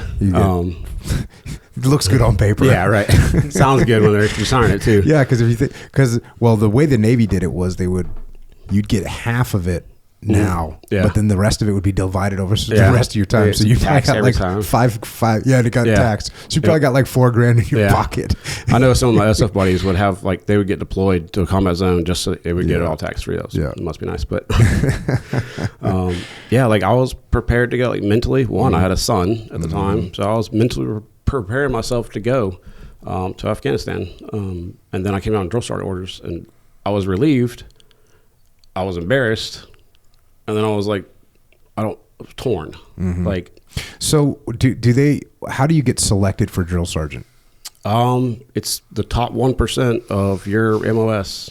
I don't know. I guess they just look through files and trying to find somebody like spots to fill. And so is it considered, like a good thing when you get selected for drill sergeant? Okay, because I don't know. It's really good for your career. Guaranteed to get promoted when you get done, if not while you're there.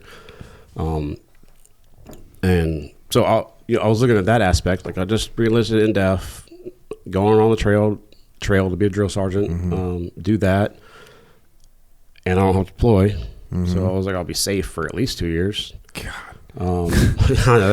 Because you've been earning your share of the freaking Army. I was like, at least I get 2 years off. Even if I'm working 18, 20-hour days, 6 days a week. Coming home every night. Yeah. At least. Exactly. But at the same time, you've also got the hold on, these guys that I've just trained. And now I'm going to leave them.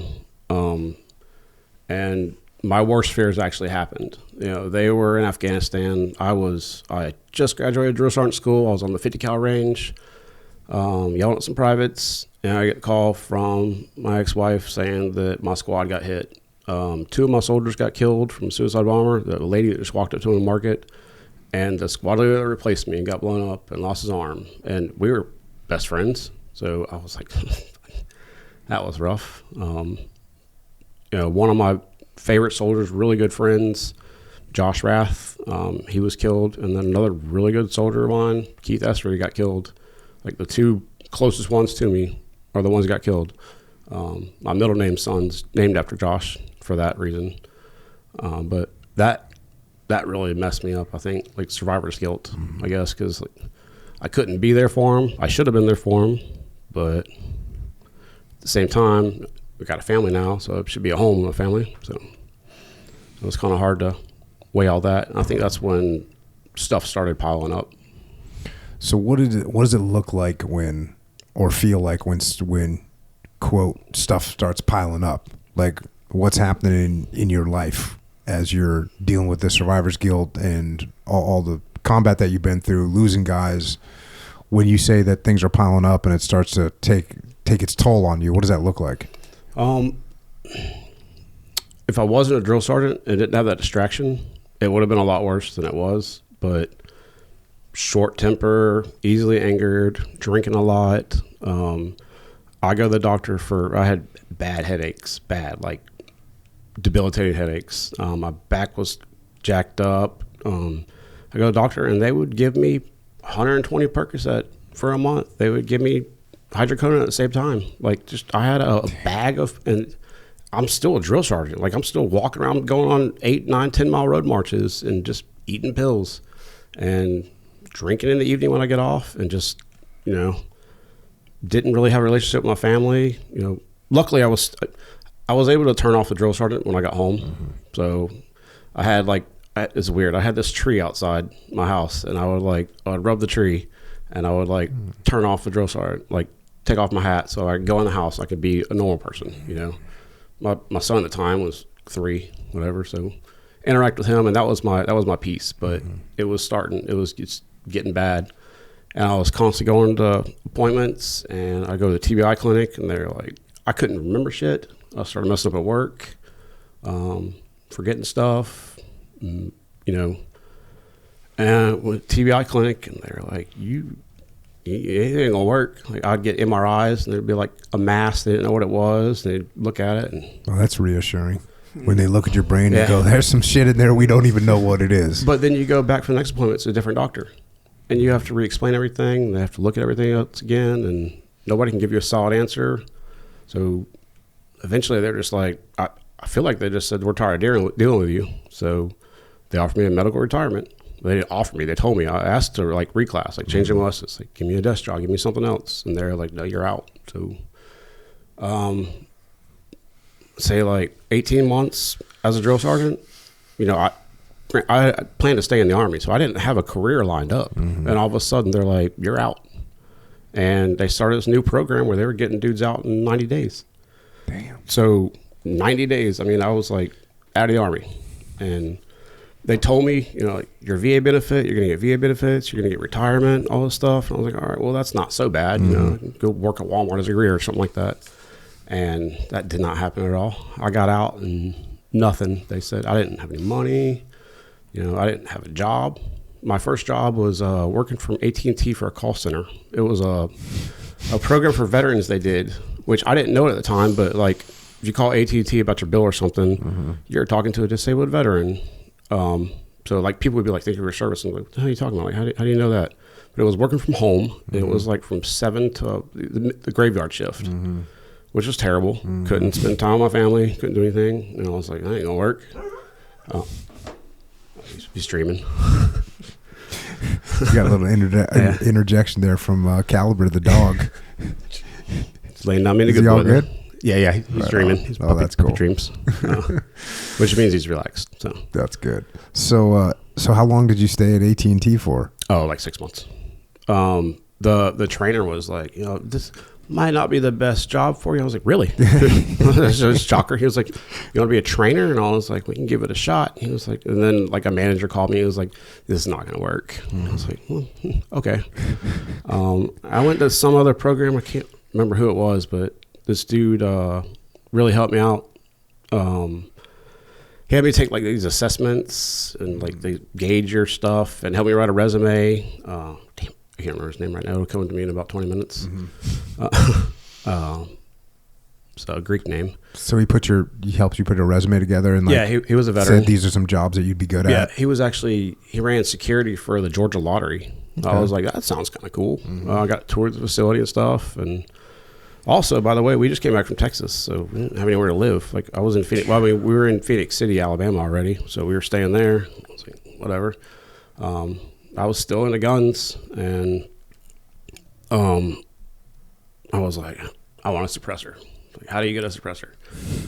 So I started looking into it, and I found a company that was because they hadn't passed the law yet that you could have suppressors in Alabama.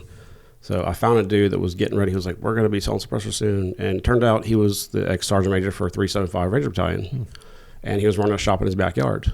So I went and met with him. He was like, oh, you're a veteran? I was like, looking around. I was like, can I work for you? He was like, yeah, sure. He was doing contract work, like spook stuff. So he was like, he showed me how to build some guns, custom AR-15s. I found out I love that. I was like, this is cool as shit. And we could build anything, design stuff. I mean, we were like actually CNCing our receivers and turning our own barrels and stuff. I started doing that, and we started making. What was the name of that company? Chattahoochee Gunworks. Chattahoochee Gunworks. Is it still around? Yeah, it's still around. Oh, right on. Yeah, he's still running out of his basement. But awesome. I'm not going to drop his name because he still does the spook stuff too. So. But, yeah, started doing that, and ended up working out great. Like, he started paying me a retainer, and eventually bought into the business. That's the one time that I started feeling like pride in myself and like this is something I could do. I did that for 7 years, I think. Okay. And then had a falling out with some stuff. He was deployed. We made right after the shooting at the school. Which one? It was the bad one where everybody thought they were going to lose their ARs. I made like $120,000 in a month by myself, and he had to pay me commission for that, and it was crazy. But I decided to separate from that, and then I started doing contract work for Raytheon. What kind of contract work? Like gunslinging contract work, or? Yeah, and then working on the ranges and stuff. Okay, that was cool. But stateside or overseas? Both. Okay. Yeah. And how'd you like getting back in the mix again? It was cool. Felt like, one of the cool guys, get to do the cool guy stuff, but you're not in the Army. But I did that for about 3 years, and then went in on a Monday, and they said our contract was up, and then Friday was my last day. So that was that. Yeah. And so what happened after that?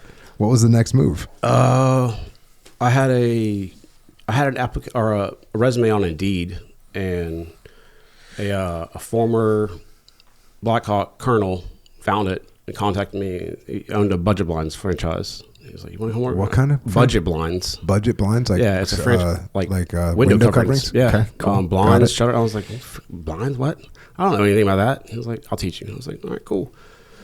He took me in, started paying me really good, working for him, and he showed me the ropes, and I was doing pretty good, working my way up, and we had a falling out. I went through a couple of jobs. I just couldn't keep a job. Like after that, I went to work for the local city, doing maintenance stuff. That didn't go well at all. I just couldn't assimilate with anybody. Yeah. And this is just how's the alcohol doing at this time? You drinking a lot? Yeah. I mean, it's working well. And what about all these painkillers that you got? Were you staying on pills?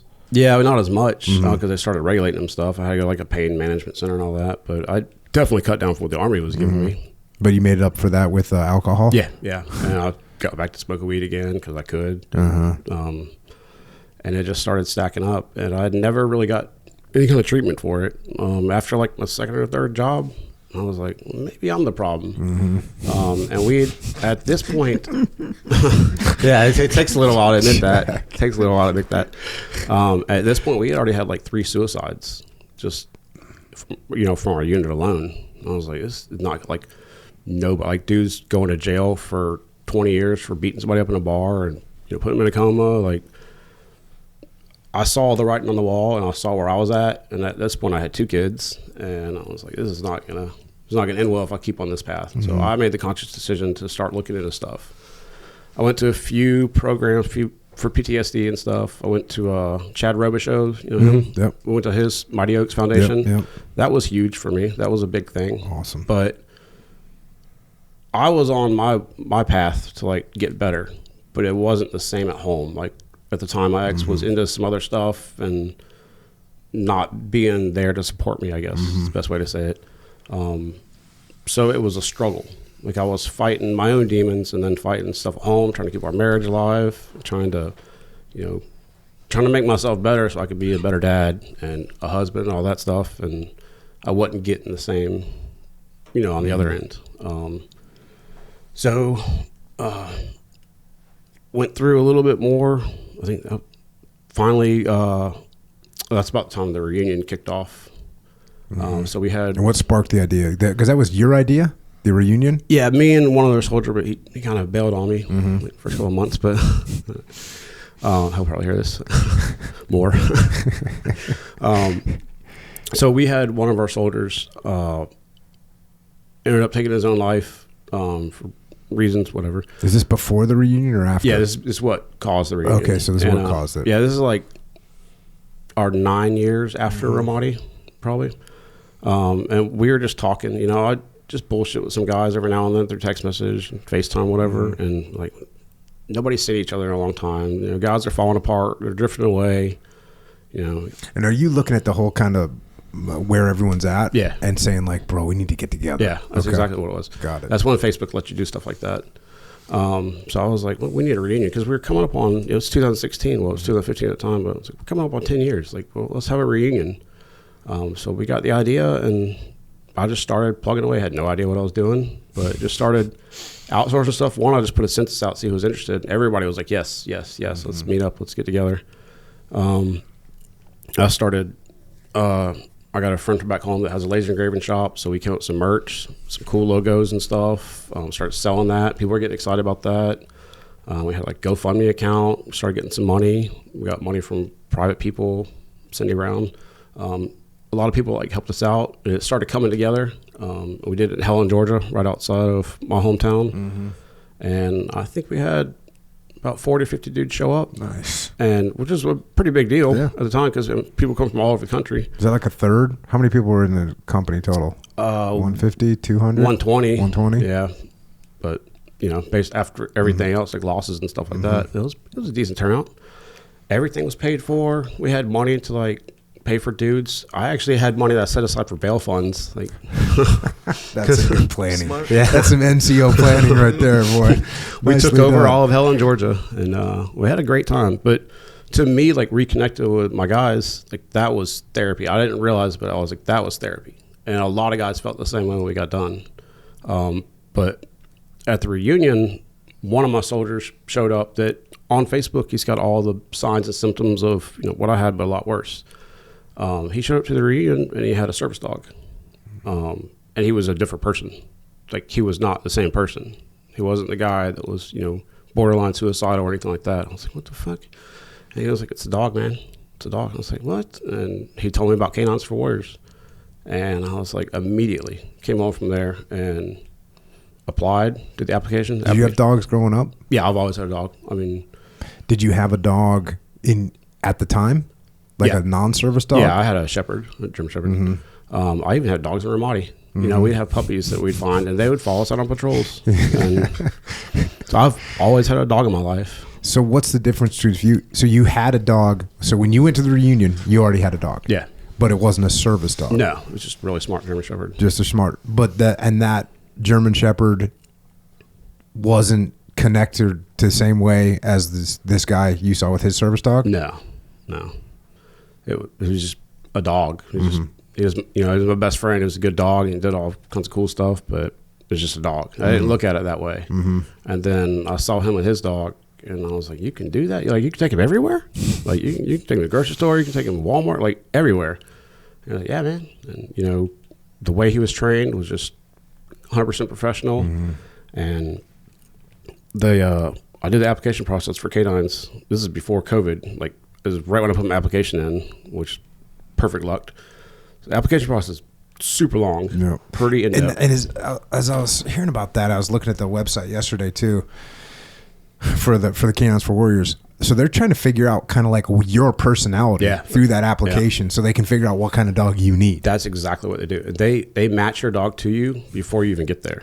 Because it's not like when a lot of people, when I think of a service dog, because I was in the service, but I think of a working dog, right? I think of a German Shepherd or a Mal. Like that's all I think of. Yeah.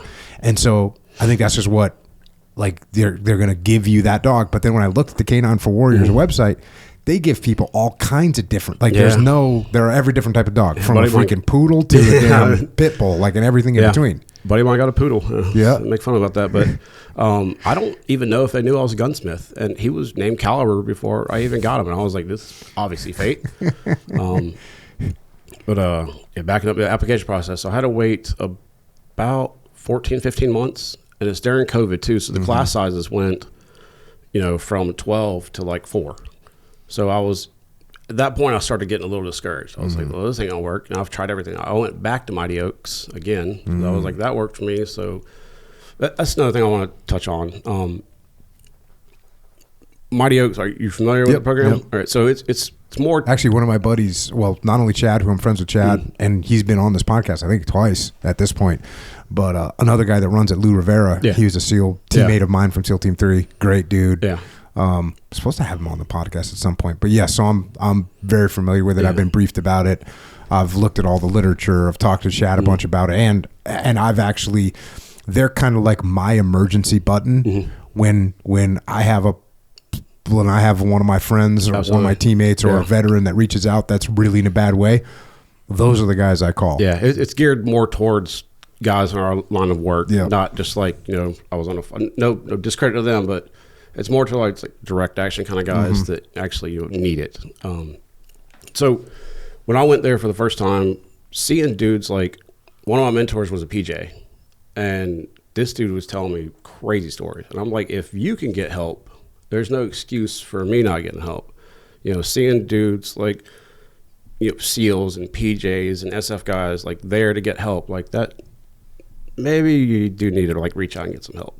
So that was a motivating factor for me. So like when the Canines thing, and real quick, the symptoms, like, look, you can't hold a job. I just want to make sure that when people hear this, they go, oh, I think they might be talking about me, but like you're having trouble holding a job, you're taking pills, you're drinking, short temper. Like, what other signs and symptoms, forgetting stuff? What other signs and symptoms are there that people need to go, oh, this could be me. I might need some help right now. No connection with civilians. Like, it wasn't that I wasn't good at any kind of job. It was just that I can't connect with anybody. Like, there's no camaraderie there. There's no brotherhood. There's no purpose, I guess. It's just kind of hard to reassimilate into society. And people, oh, you're a veteran. And it's just one big lump. You're a veteran. There's no, like, they don't have a clue what you did. And I got a buddy of mine that, highly decorated, Ranger, Sergeant Major, and he's got all the awards. And I was like, dude, when you go to Publix to check out, they don't care. When you're walking through Walmart, nobody cares. Like, the only thing they see is the way you live your life and the way you carry yourself, and all your accolades, while they're awesome in the military, they don't translate to anything outside. And nobody really, they don't understand, they don't appreciate that or understand it, I guess. But yeah, that's the disconnection between civilians, I guess. And then just everything piled up, ruined relationships, So the first time you go to Mighty Oaks, I cut you off, but you're talking about the first time going to Mighty Oaks, you see that there's like PJs and SEALs and people that you're like, oh, maybe I could use some help too. Right. And definitely like looked up to people like that. Like, if you can admit that you have an issue, then there's no excuse for me doing it. I mean, you've done 10 times the crazier stuff than I have and seen a lot of crazier stuff. So, if you can admit that you have an issue, then there's no reason why I can't do it or anybody else can't do it. So that was kind of a kick in the nuts for me, I guess. And then you ended up going back to Mighty Oaks again? Yeah. And then how was it the second time through? It wasn't as impactful the first time. I just felt like I needed some accountability for myself. I felt like I was slipping, getting, stuff getting worse. I never had any legal problems, never had a DUI, never hit my wife, never hit my kids or anything like that. But I could just see the writing on the wall. Like, I'm drinking a lot, smoking a lot, still take the pills, still can't hold a job, all that stuff. And I was like, it's not going to end well. Like, there's something catastrophic is going to happen, and it's going to be bad. And I can't afford my family to go through something like that. And ultimately, it would be my responsibility, or it would be my fault, So I had to hold myself accountable.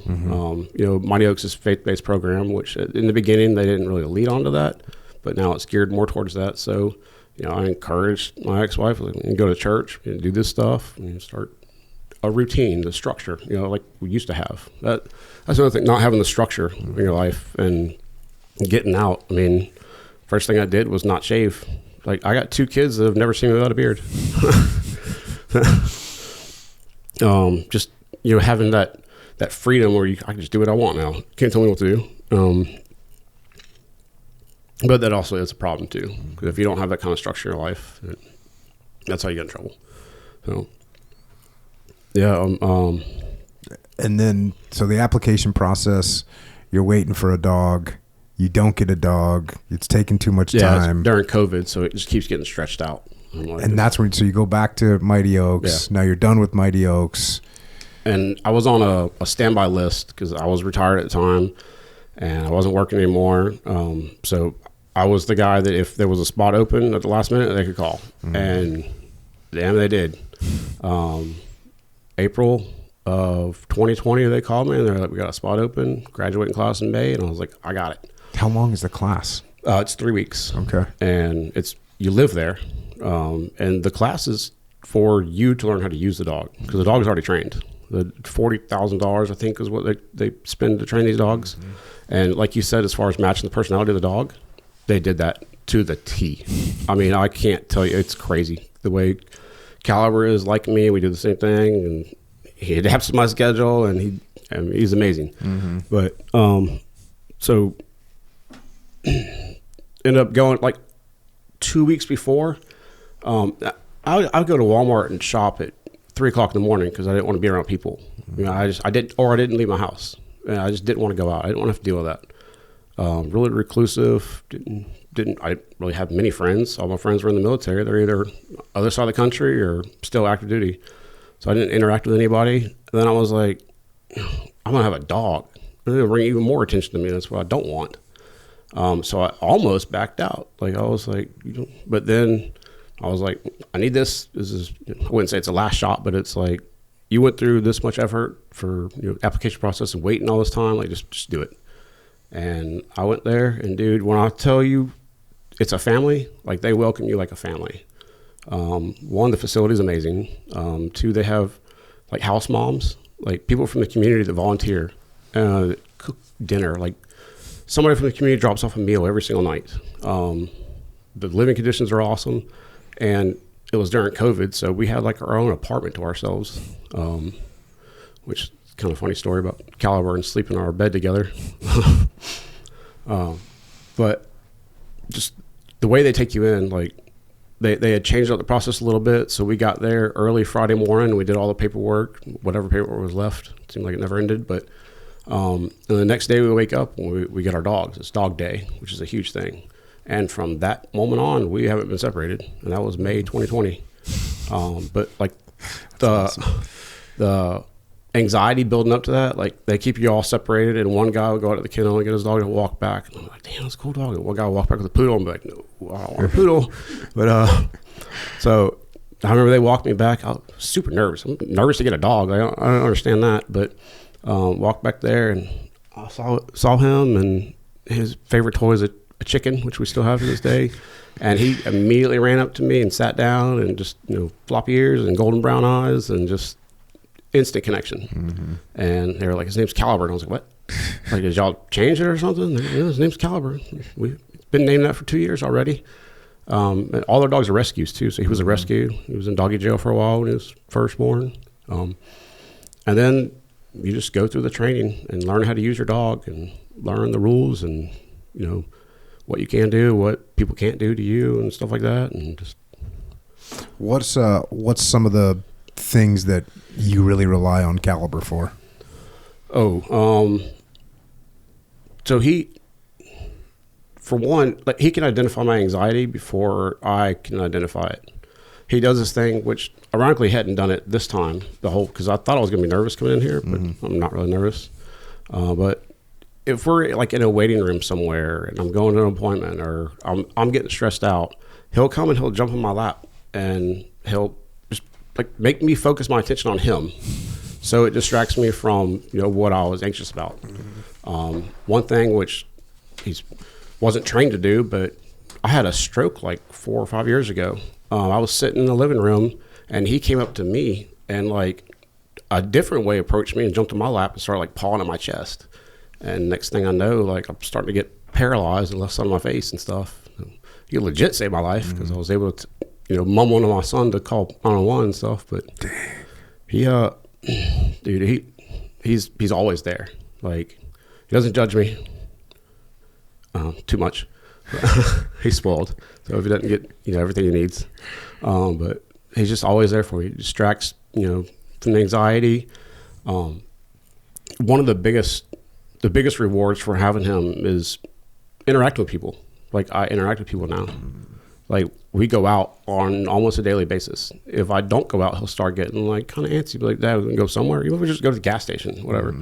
But being able to interact with people. I remember the first time we were walking through Walmart and there was like an autistic kid that was having like an issue. And he was looking at the dog and the mom was like, can't pet the dog, he's working. Can't pet the dog, he's working. I was like, hey, you can pet him. And I let him pet Caliber and that kid just immediately calmed down. I was like, Jesus, like that's why he's here. And then talking to other veterans, like I can't tell you how many times other veterans would come up to me and be like, dude, how'd you get your dog? And that's an opportunity to like tell them like, if you need help, dude, like that's why they're there. And just I pointed a lot of people that direction. Hopefully it helped and worked out. Probably never see him again. But the fact that like I'm okay with like talking to other dudes about it and being like, yeah, I had problems too. Like I went through stuff and this didn't cure me, didn't fix it, but this is like the best thing that's ever happened. I've been through a lot of programs for stuff like that. And this is by far the most beneficial one. So. When they train the dogs, like, so it can go in and out of buildings, go on elevators, escalators, in cars. Like, what are the things that make these dogs sort of like adaptable to so many different environments?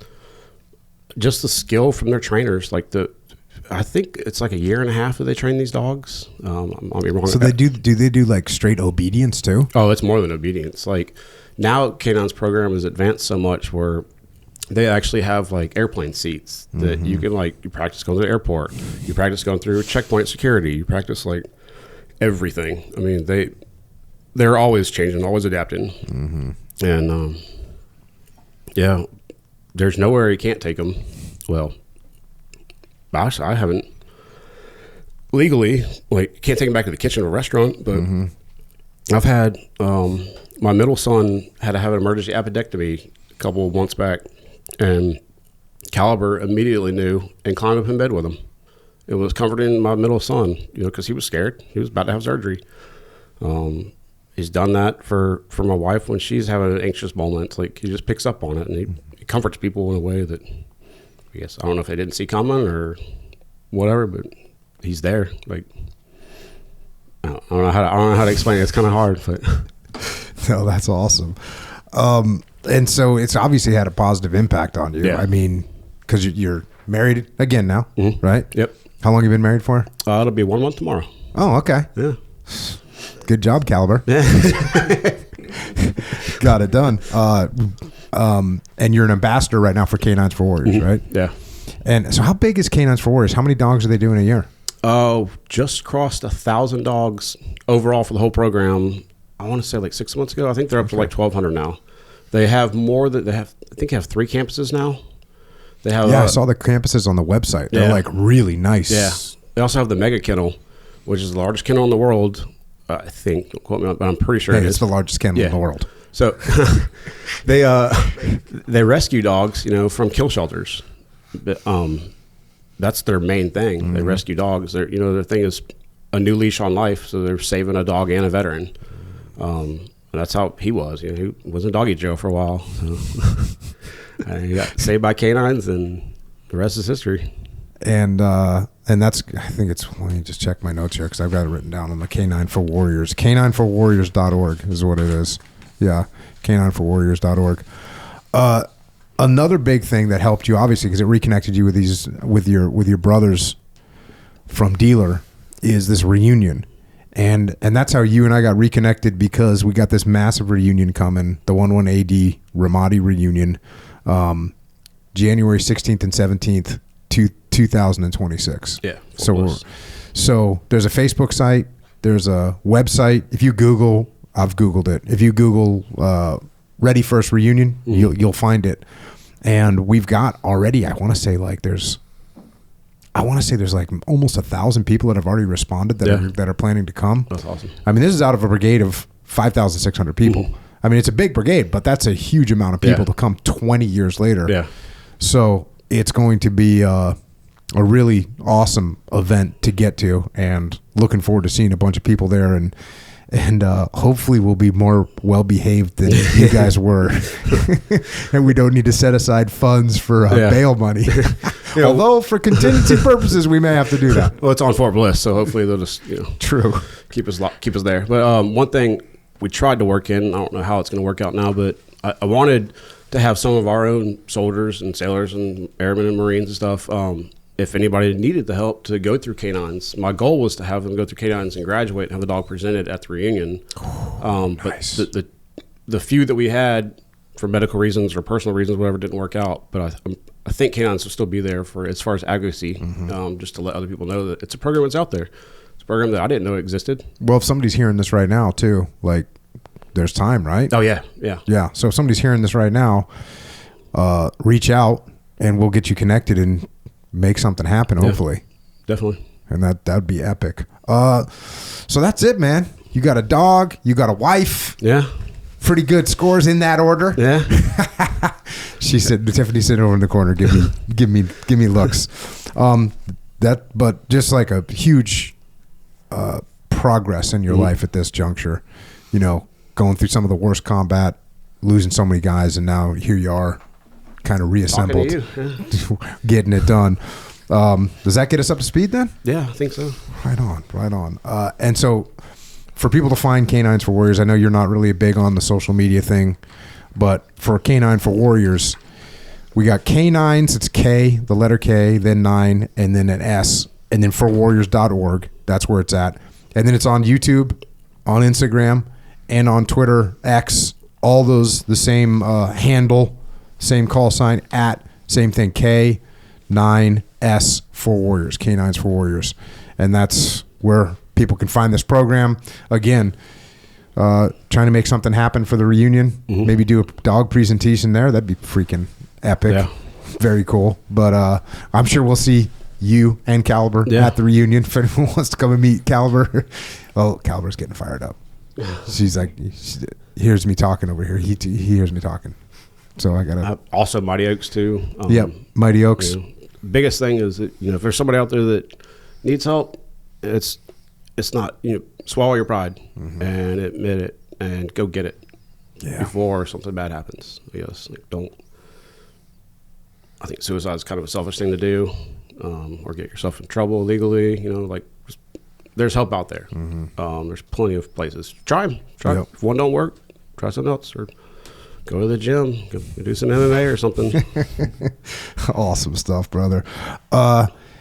Echo, any questions? Yes. Oh yeah, real quick. As far as after the process of matching you guys up, you said you have 2 weeks, 3 weeks, 3 weeks to get to know each other. You said get trained up on how to what you call it, use or yeah, pretty much how to interact, how to use your dog. They know so many commands, so you have to. There's different commands for different things. I can say side, and he knows to come to my side and sit down. I can go to the bathroom or go to a urinal and say look, and he'll turn around and look behind you. I mean, he's literally covering your 6. Yeah. So you have to learn how to integrate all the commands that he's already been taught, when to use them. I mean, they can brace. If you got guys with mobility issues, you can say brace, and you can put your hands on his back and lift yourself up. There's commands for getting underneath the seat, or riding on public transportation, or at a restaurant, and he sits underneath the table. So you have to. They teach you how to use the dog. Yeah, bro, that's so legit too, because you don't think about that kind of stuff, where it's bro, this is a straight of course, yes, companionship, all that, but it's like, bro, this is kind of like a utility, like friend scenario, like your little partner. It's like a motorized scooter, like you have to learn how to use it. Yeah, so legit. You said something real quick too. You said you get to know what people can't do to you.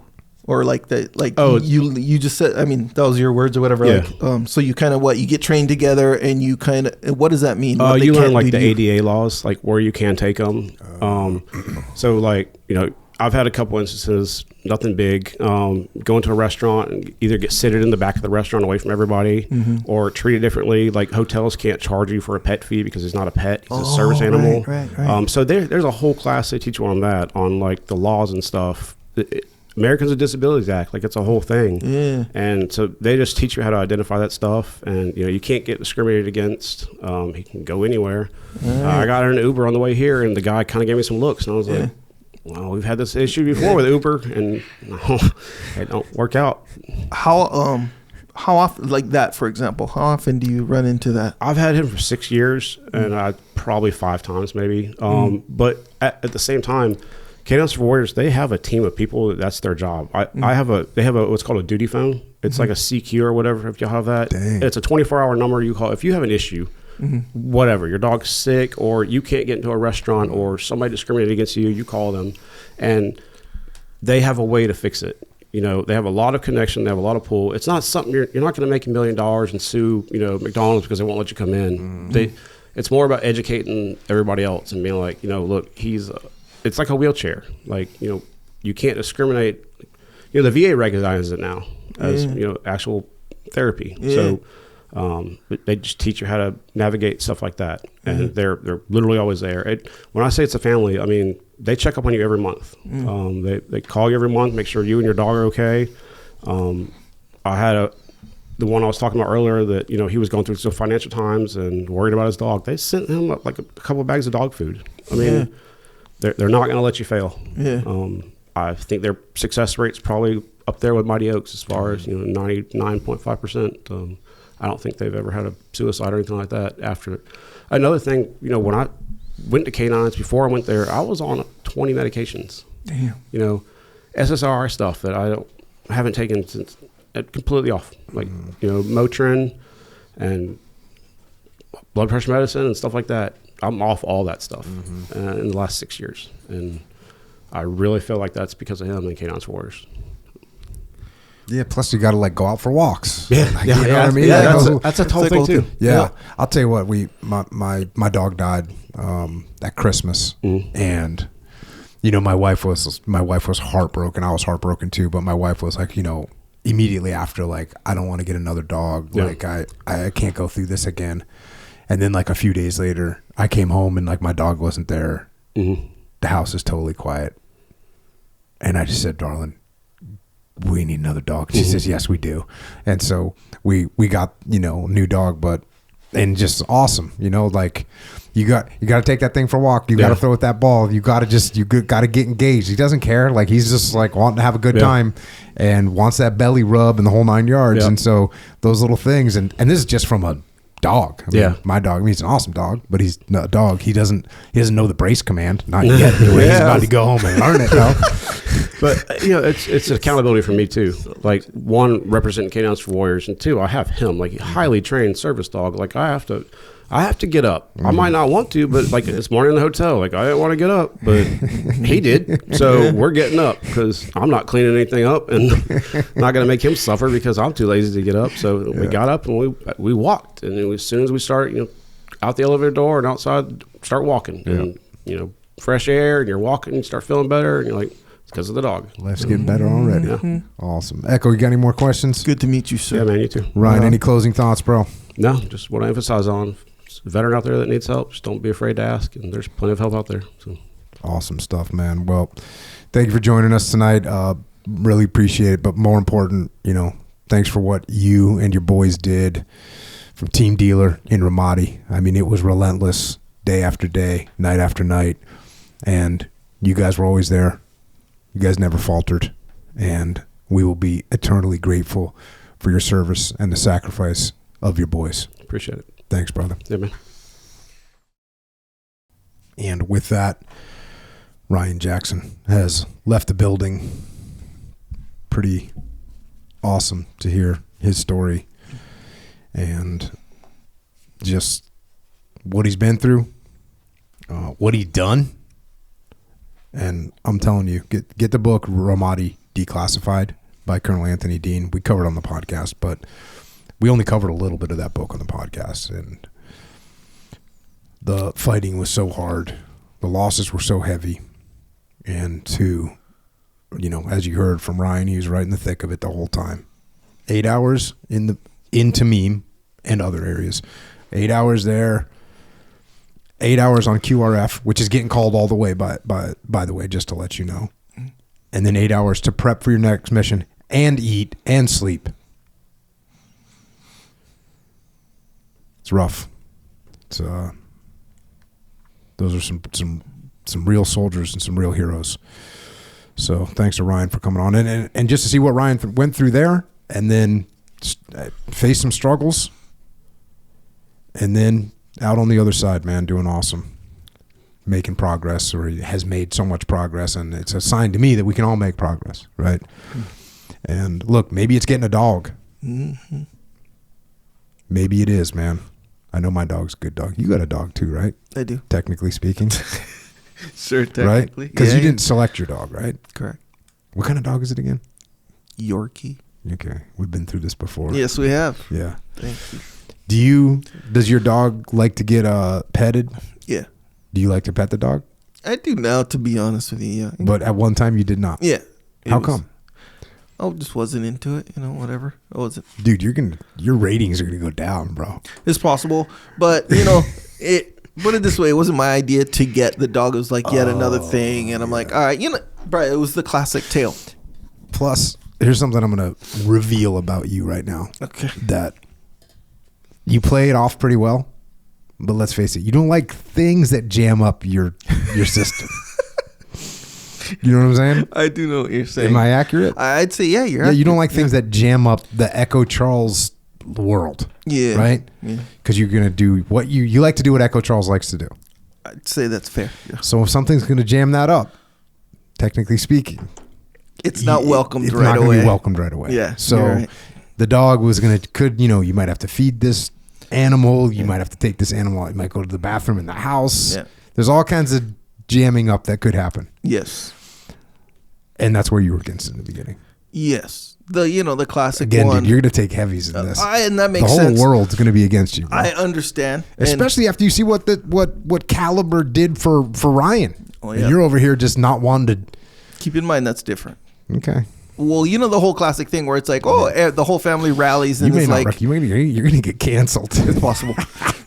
But the family's like, hey, let's get a dog, and then the dad's like, oh my god, like who's gonna end up having to take care of the dog, right? Mm-hmm. It's like, so the dad's gonna be against it, and then it was like, no. Then finally the dad's like, fine, I gotta think outside my own selfish wants or whatever. Let's get the dog, and then the dad ends up having to train it, take care of it, and then eventually likes the dog better than everyone else does. You see what I'm saying? You're at?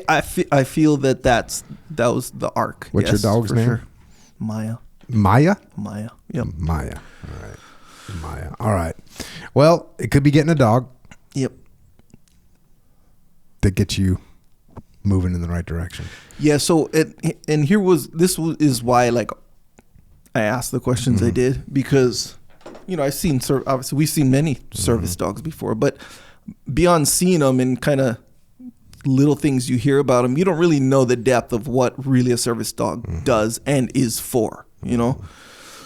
So yeah, I know I have my dog, we have our dogs, and we know what they can do. So as far as like the good scenarios where it's like, yes, it's like a little companionship, the free, like that. And so, but you don't really know. But when you think about it and get more details, it's kind of like, oh, sure, they're all that, the companion, like that whole part of it, but they're trained in that whole direction. Yeah, that's an important part, because talking about like with Mike Ritland, who literally trains dogs, but you know how dogs, they can they know what your mood is, or they know if you're nervous about something, they know it. Like even if a person makes you nervous, they're getting like aggressive towards, or they'll get alerted to your nervousness about someone or something. And so what they do, apparently talking to Ryan, it's like they take the dogs and they take those instincts and they hone them and they train them. It's like, oh, you're sad. Here's what I should do as a dog to get you squared away. Yeah, because they already can sense it to begin with. And that part is true, too. And Mike Ritland's the one who turned me on to this whole idea where it's like, bro, that makes so much sense. Where he's like, if I known you for a little bit, I'm paraphrasing, but if I've known you for a little bit, or if I didn't know you at all, and I say like hi, and then the way you say hi back to me, I already know as just another human being, like that you're kind of nervous when you said hi, or that you're really relaxed when you said hi. Like I kind of know that. I can pick up on that. These dogs can pick up on that even more. So when you kind of consider that stuff, it's like, oh man, and then you pay attention to your own dog. You're like, oh bro, this dog can pick up on all that stuff. Because think about it, they're not distracted by your words or all this, or the stress of this or stress of. They're not distracted by that. They're just kind of reading you from moment to moment to moment to moment. So like all these patterns are emerging in that way. So they're so in touch with it.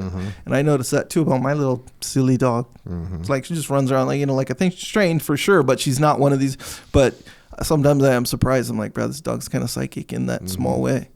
Seems like it. How do you like my new dog? I like compared to Odin. I don't think I've been around him long enough to see the difference. I think I was gonna make a joke when you're like, then we got another dog. I say, yeah, same dog. He just looks slightly different, different color. Yeah, that's it. But yeah, same dog. Mallow, big German Shepherd. Check. All right. With that, if speaking of making progress. Another good things there's more good things you can do to make progress. Hey, a nod to Echo Charles. Get some rest. Yeah, hell yeah. It's part of the whole thing. Yes, sir, it is. You don't want to get jammed up. Nope. So get some good rest.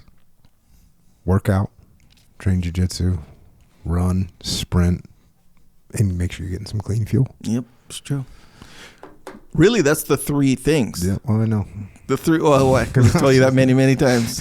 What you do for exercise, what you do for recovery, which is rest, what you do for nutrition, that's the fuel. You know what I'm saying? Well, we need fuel. Check out Jocko Fuel. Check out jockofuel.com. Go to jockofuel.com. A couple good things. Authenticity, because I know it sounds crazy, but there's fake Jocko Fuel. Yeah. Just like there's fake Jocko t-shirts, there's fake Jocko books. Like all those things are real, but you would think like, look, you understand how to make a book, a fake Jocko book, you just take the words and print them on a photocopy, right? Yeah. To make a t-shirt, we just need a silk screen, print and a design, and we put Jocko on it and sell it on Amazon. But you can actually get fake Jocko Fuel, which to me is crazy. And again, we're cracking down on it. We're on it. We're law enforcement involved. Like it's crazy that this stuff is going on, but it goes on. But if you go to jockofuel.com, that's not happening. Also, there's like really good deals we put out on jockofuel.com, and we got free shipping over $99. By the way, our shipping used to take like a while to get stuff shipped, but we're out of that phase now. Ships either that day or the next morning. So it's squared away. And then we got a whole like loyalty which, when my team started talking to me about loyalty programs, I quite frankly am not a big like loyalty type shopper member. Yeah. I fly all over the place. People are like, what airline are you? And I'm like, I'm all airlines. I'm all of them. I'm pretty, like, I don't even know what my status is in the various airlines. Gotcha. I'm not like, oh, excuse me, Emerald member coming through. But so I don't know that much about it. But when they told me like, hey, you got people that are using the product all the time, shopping at jockofuel.com, we should take care of them. I'm like, oh, well, 100%. So we got a bunch of things there where, you can earn points, you get money off, you get free gifts. Again, you get like new products that come out, you get first access. So there's a bunch of cool things there. And like I said, you got the subscriptions, which like between 10 and 20% off for those when you subscribe, and you have to worry about not ordering it or it not being in stock. That's another thing at jockofuel.com. Everything's in stock for the most part. 98% of the time, maybe 97% of the time, we got it. So there you go. Check out jockofuel.com. Also, if you don't get it there, you can get it at Walmart. I heard Ryan mention Walmart. He went to Walmart a lot. Today he was like, oh, you're going to Walmart? Walmart. Right, so we know Ryan Jackson said, well, Ryan, you can get Jocko Fuel at Walmart. Also, Wawa, Vitamin Shop, GNC, military commissaries, AFES, Hanford, Dash Stores, Wakefern, ShopRite, H-E-B down in Texas. Meijer out in the Midwest. Wegmans on the East Coast primarily. Harris Teeter. Publix. It's another thing you heard Ryan mention today. He's like, you're going into Publix. We're going into Publix. Go into Publix and get Jocko Fuel. Check that out. Also, Lifetime Fitness. Shields and small gyms. And we got a whole team that's out getting the stuff into small gyms and chiropractors' offices and hair cutting barbers. Hair cutting barbers. The team is out there because people want to have Jocko Fuel. So if you're in one of those situations, you got a little shop or something, email jfsales@jockofuel.com. Take care of your customer and plus make a little extra money. Yeah. That's what we're doing. Also, originusa.com. You can get jeans. You can get boots. You can get hats, belts, T-shirts, hoodies, jiu-jitsu gis, jiu-jitsu rash guards. Gi or no gi? I don't know. Look, sometimes people are gi. Sometimes they're no gi. Sometimes they transition. They go back. Sometimes they're doing both. It's true. I don't know. I don't know what you're doing, but we got you covered.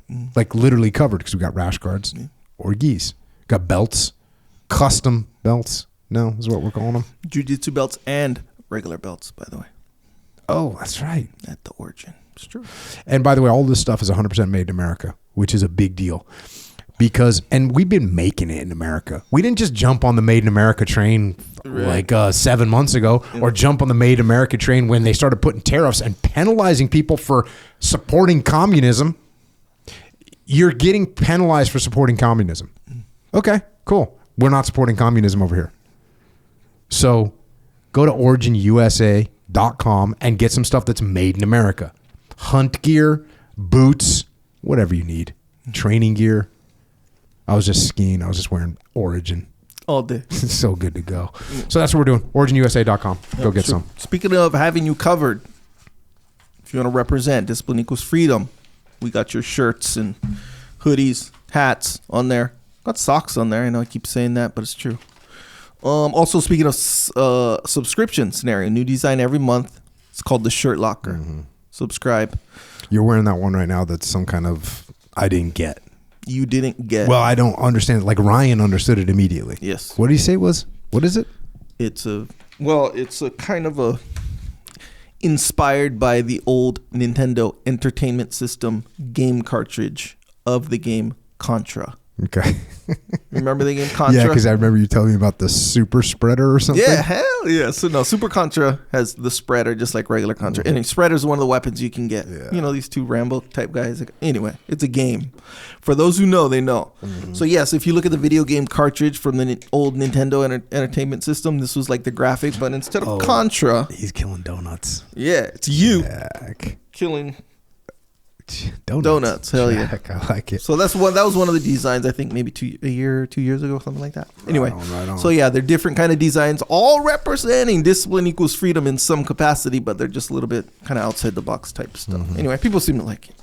Yes, again, it's called the Shirt Locker, and it's on JockoStore.com. Check that out. Also, check out ColoradoCraftBeef.com and PrimalBeef.com. This is where you can get steak. You can get burgers. You can get jerky. You can get beef sticks. You can get beef tallow from Colorado Craft Beef. I've been cooking in the beef tallow now like 100%. Are you doing that too? Yes, sir, I am. It's good to go. Yes, it is. Good to go. Now, I'm not one of these people that's like putting it on my skin yet, but that's the thing. Yeah. Like for real. Yeah, I've done that. So oddly, it wasn't from, Colorado Craft Beef doesn't do the skin one, right? You can put it on your skin. Oh, okay, like just the straight tallow. Yeah, just beef tallow. So I heard about the beef tallow. This is good for your skin or whatever. So I was like, all right. And so I got this one. Freaking, what was the company? It's somebody like we know. Anyway, so I got it. It's like the small little thing, more expensive quality. Hell yeah! And I put it on. I was like, okay, cool. If that's what we're doing, that's what we're doing. Just gotta have faith, kind of a thing. And bro, my dog just keeps like chasing me around and licking me. I'm not joking either.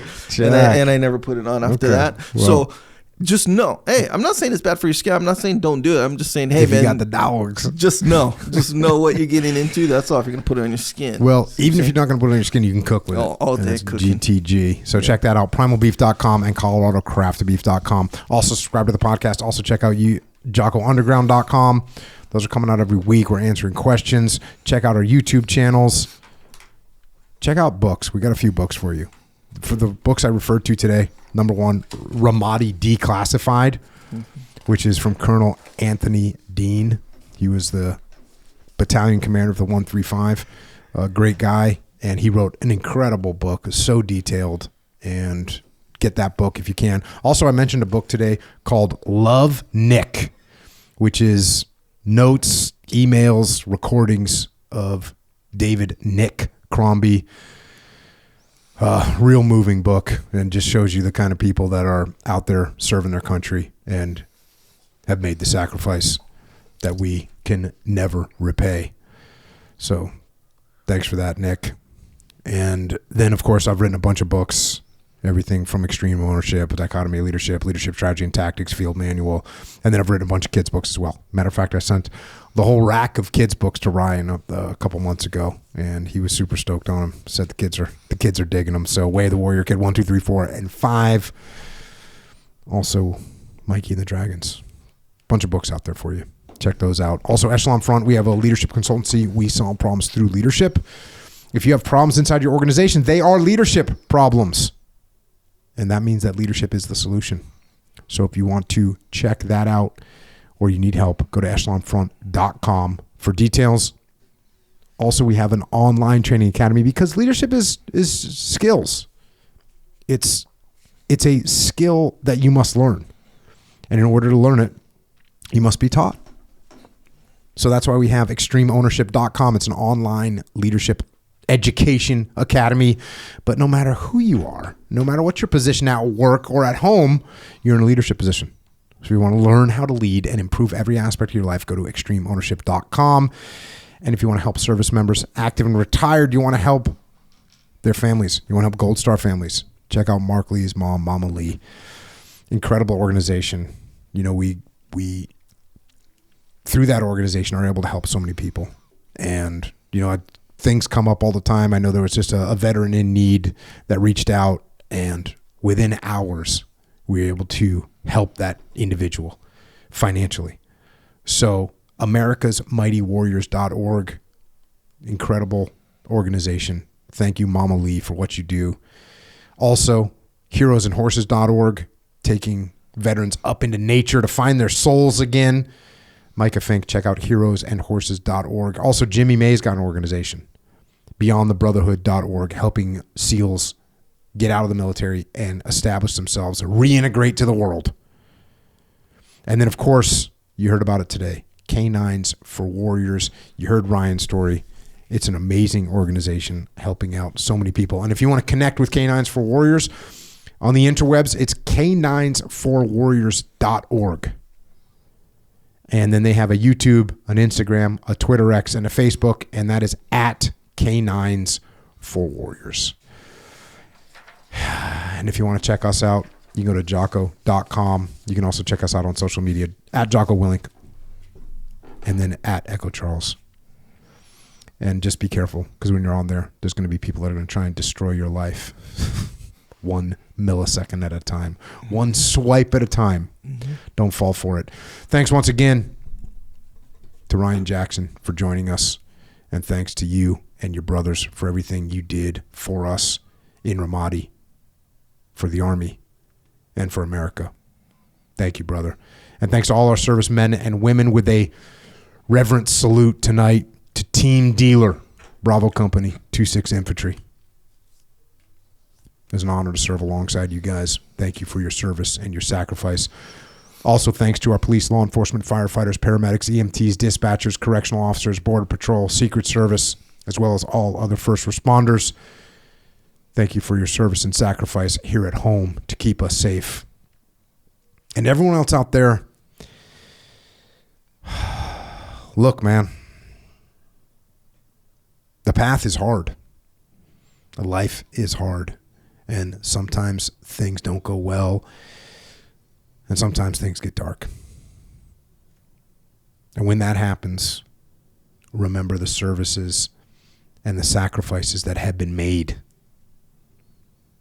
Remember that there's people that gave their lives for our freedom. We owe it to them to go out there and live. And that's all I got for tonight. And until next time, this is Echo and Jocko out.